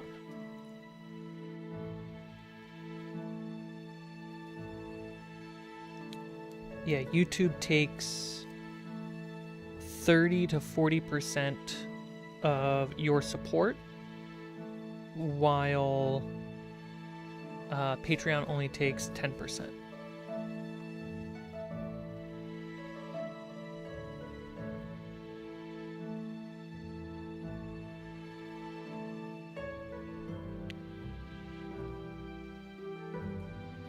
It's actually quite a big headache. when it comes to trying to balance out what I can give you guys on both platforms. Watch, Martin instantly becomes not a member now.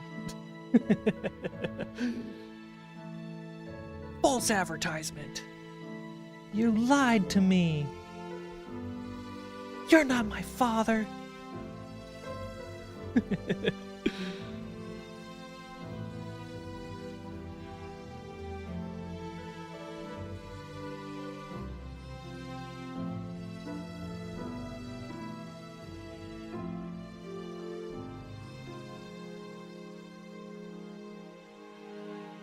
I appreciate you.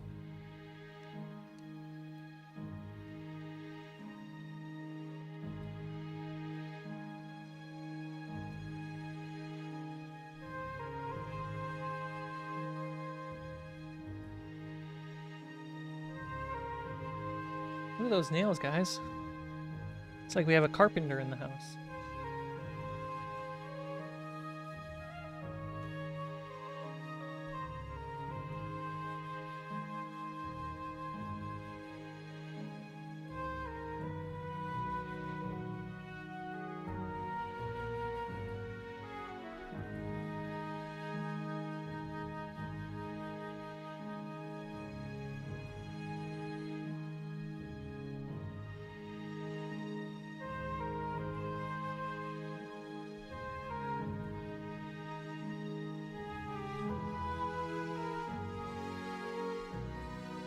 Just want to give back. Oh, I appreciate that.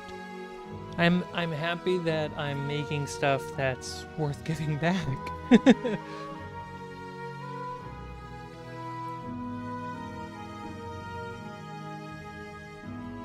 Hey, you know, I'm just trying to learn to be better myself, and I figured, you know, whatever I learn is worth sharing. And if I ever come up with crazy homebrews, you bet I'm sharing those. Even the boring ones.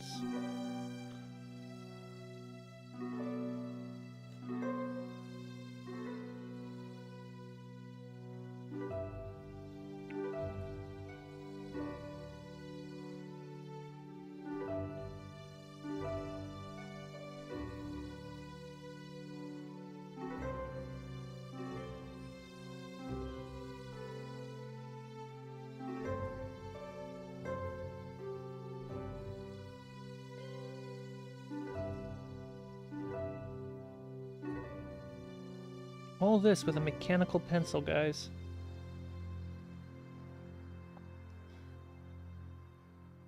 And gals, and everyone in between.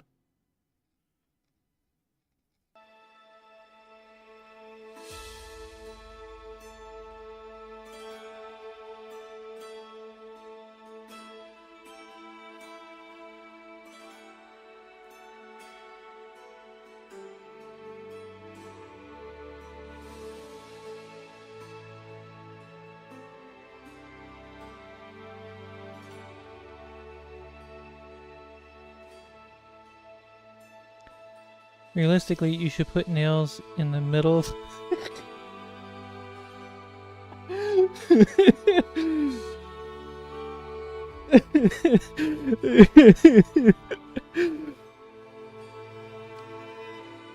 Oh, that's funny.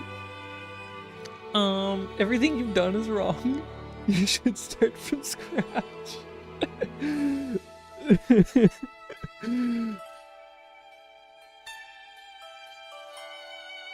You wanna do a Monster Hunter D&D campaign someday? Dude, heck yeah. The last Monster Hunter, I tried the most recent Monster Hunter, and I was like, this doesn't feel the same as the original. And I didn't grow with the series. I started at 1, stopped, joined back in. So it's very similar to, I imagine, how old school D&D players just like, they played first edition and they're like, let's try 5th. And it's like, man, this is very different.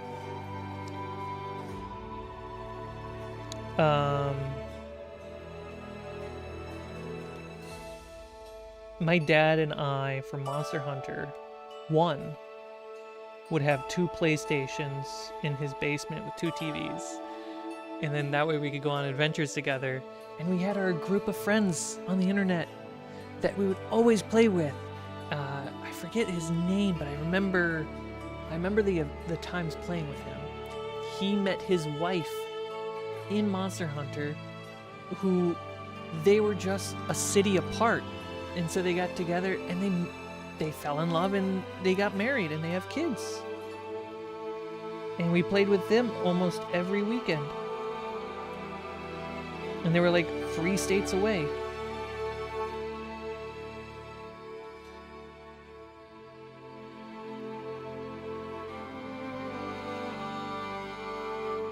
Don't want to get fined by the dungeon inspector. Ruthless.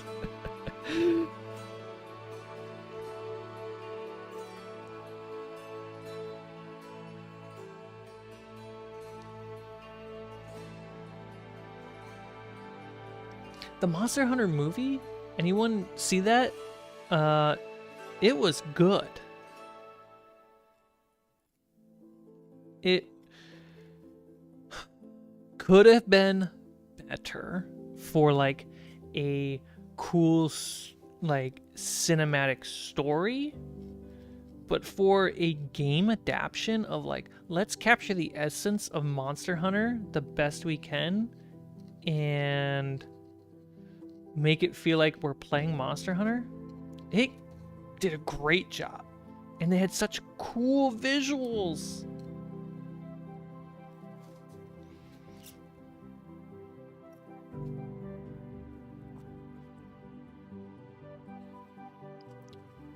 The ending was a bit cheesy, but it was such a good fantasy movie.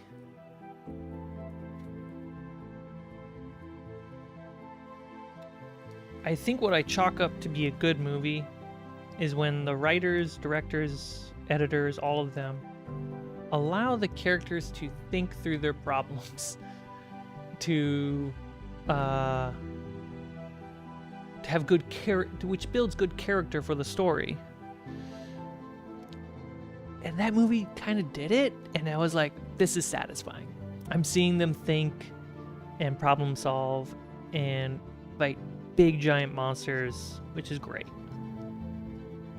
It's exactly what I want from Monster Hunter. And then they went with the cheesy anime stuff, so it's like big weapon.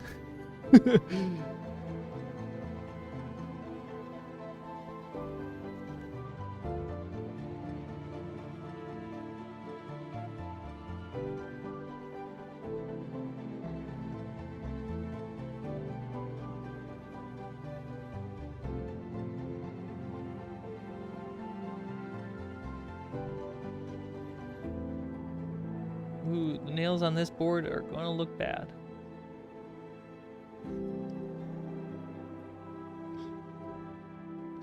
I feel ya.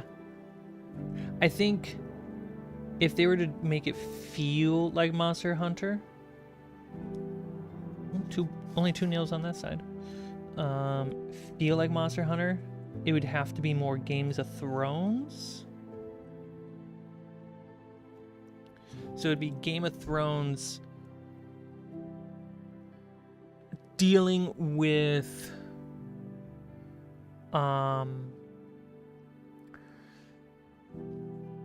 when I think about the monster hunting, it's we have the bounty board. So I can only remember the first one.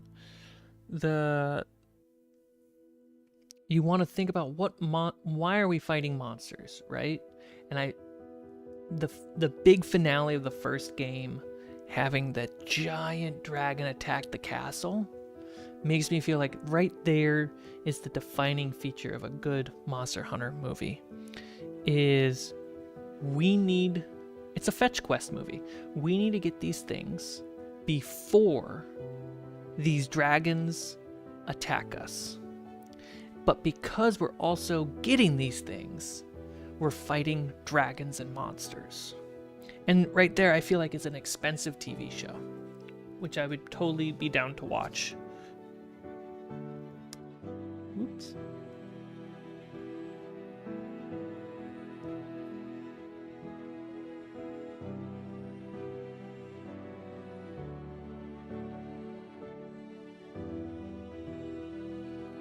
So now we have these opposite direction pieces of wood. And these are meant to be the deck. I questioned adding the deck originally because I was like, I should just make this simple. But the more I thought about it, for a cabin, it feels right to have a deck.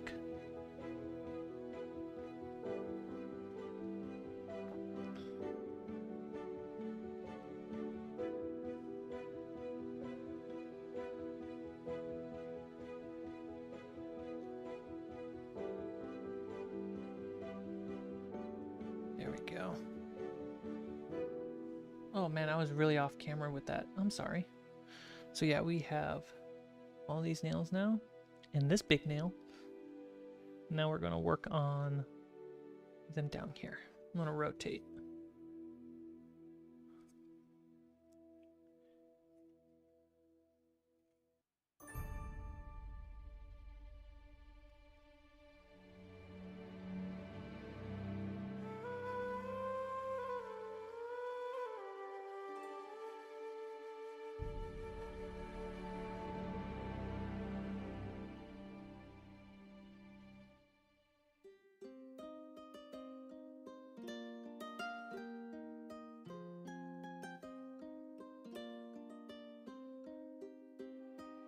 And then once I finish this row of nails, I'll show you the tavern that I built, which is in an upcoming one-shot. But I definitely want to improve on the design.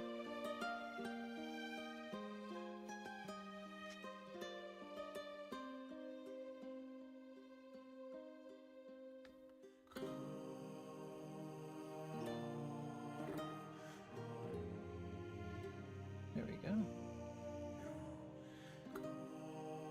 So now we have a handful of nails.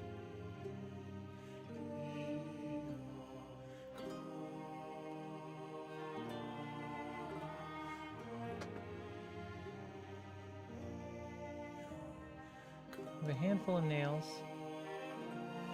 for the boards. Sorry, Sneaky, they are not realistic. And then we'll let the middle one dry since we worked on that today. And then what this is going to end up looking like once it's all painted.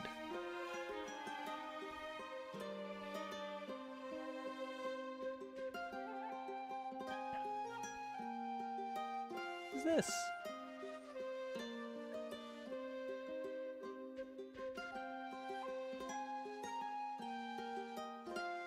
Super simple looking and satisfying.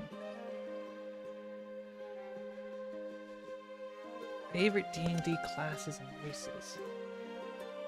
I really enjoyed playing a Mouseling rogue, and then I played a fairy arcane trickster rogue. Small rogues. That's really fun.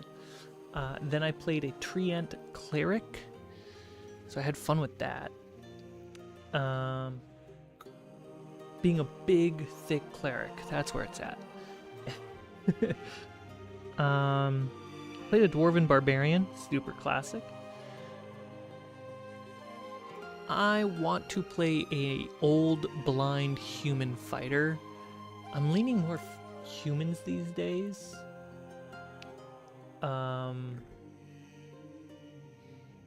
Because they have the least advantages, which lead to more interesting choices.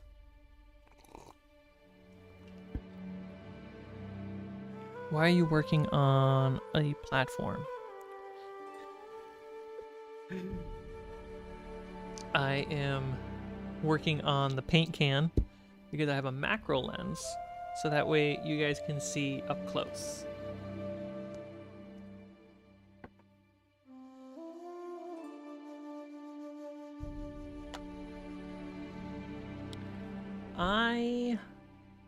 Oh, you know what? My favorite character was a human wizard with a missing arm. And so I had a wooden synthetic limb that was strapped on, and I had to take it off every night and put it back on. And it was powered through Mage Hand. So I could use Mage Hand to make it function, but I could only lift 5-pound things with it.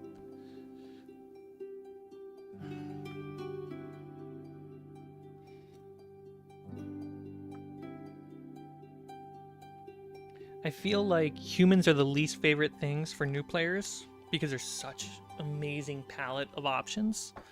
But once you start playing a few campaigns in, you're like, humans where it's at. Being normal around, surrounded by fantasy, that's where it's at. All right, I'm gonna grab my tavern. It's really big. Not to brag or anything. It's just a tavern. All right.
So I'm gonna move the camera.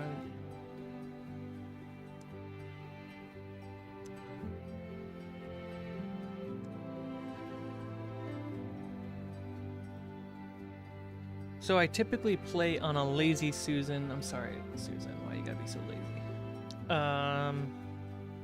A spinning table, a round table. And I made this floor. Some of you guys who've been here for a while, you know what this floor is. It's real wood. But I have a bar set up. Nothing's glued down. I am considering gluing things down, though.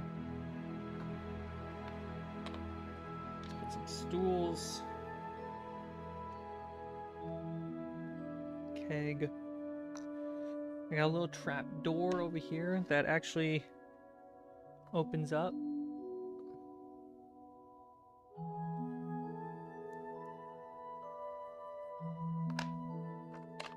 Some chairs. I need to get more chairs. I got some kegs right here. Some round tables. Bear fur. And then I got a bulletin board for some jobs. That's... yeah, it's better.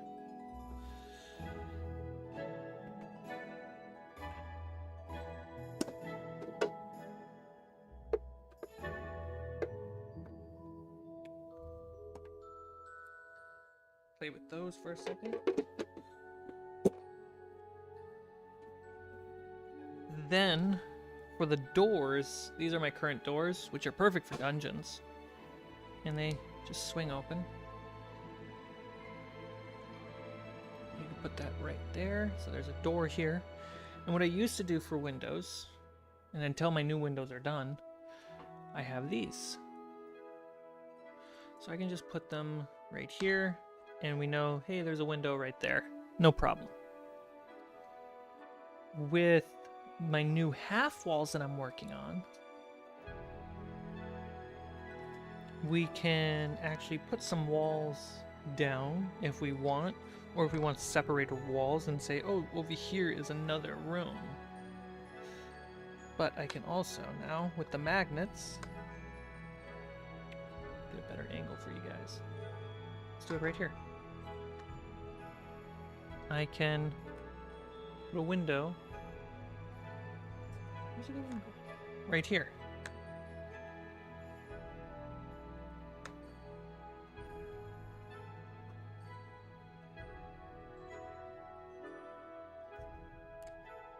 And I did have an upstairs for this. Let me grab my stairs.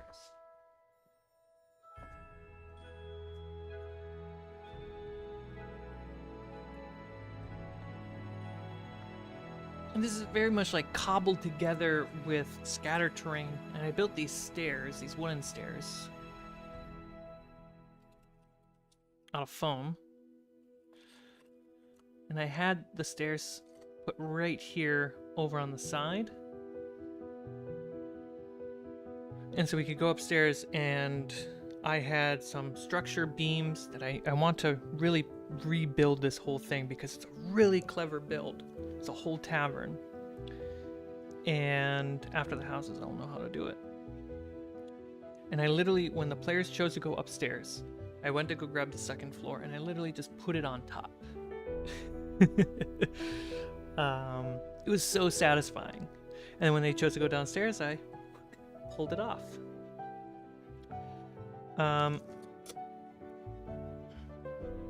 There used to be magnets all underneath this. I took them all out. Well, not all. There's still a row of magnets right here for this.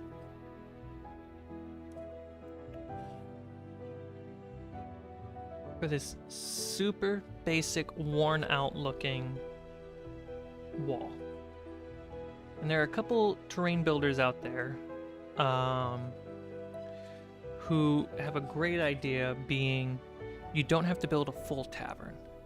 You just need to build kind of like a stage, because you're not really ever going to use a full tavern or inn, but it's kind of fun having it. And so I have this wall, interior massive backdrop wall, that I can put right there, and it paints the picture for all the players all the time. Technically, for the windows, I could actually add them into here, cut out the foam, glue this in, and frame that up. And then there's a window in the walls.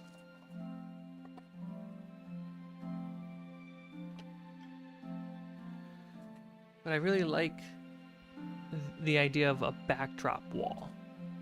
Even if we were to do like a cave scene or a mine or a volcano or under a lake, you know, just having this for the room. It could be more round, sure. What is this? It is 3.5 inches, so it's probably around 8 centimeters. 8 centimeters tall, 3.5 inches. And that's just the backdrop. And then the players see what one of the walls are, and they can assume what the rest of the walls are. It's a really cool, cheeky way of doing it. I'm really satisfied with this.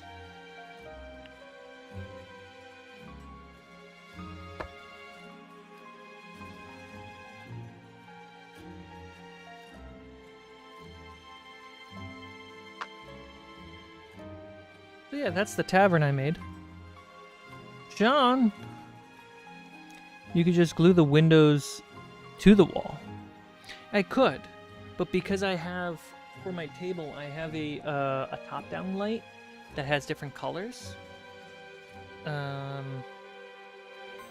If I had these windows sooner and had them built into the wall, you would actually see the light cut through the window and hit the floor. And That's a really cool thing I want to try to achieve. But otherwise, yes, I would just glue the windows in. So yeah. I mean, this is great. Like, my players love this. Now you have to use real glass. Ah,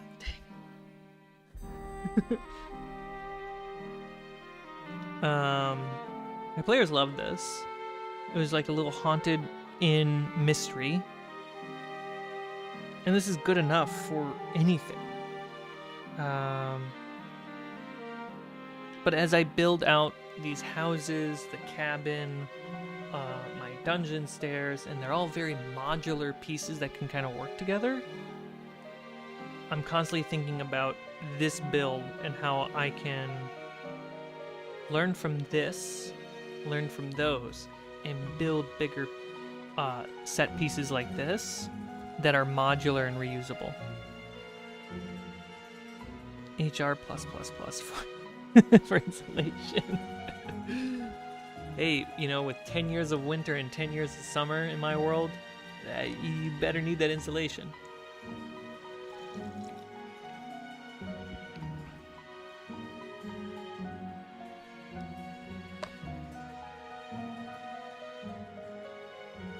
Alright guys, it's 12:30.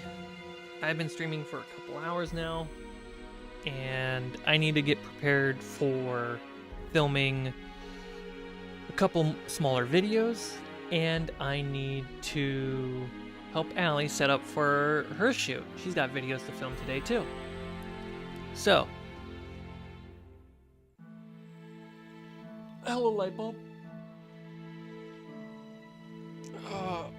Stretch. Making progress. I'm happy that I was able to try out making the stone walls. We're definitely going to keep tackling this and get them done. It's a very easy project, just messy. And we'll keep working on my half interior walls with magnet windows.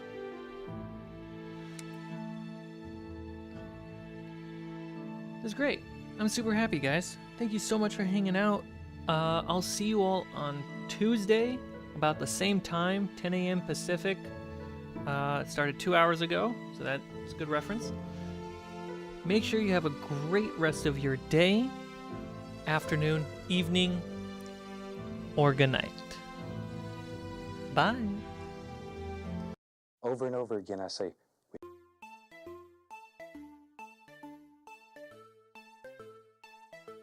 Good night.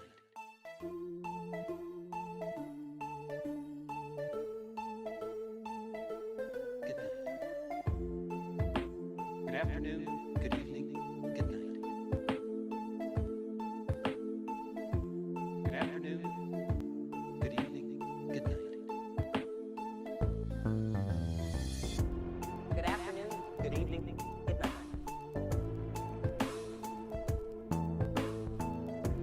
Good afternoon, good evening, good night.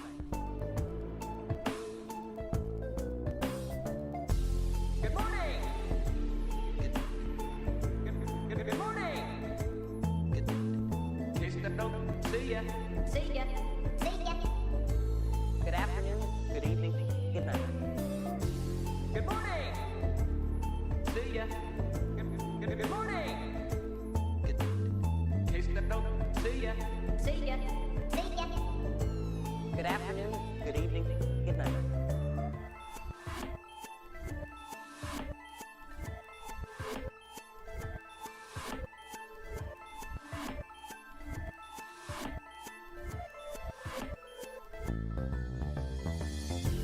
Good morning! Good night. Good morning! Good night. In case I don't see ya. See ya. See ya. Good afternoon, good evening, good night. Good morning! Good See ya. Good morning! Good night. In case I don't see ya. See ya.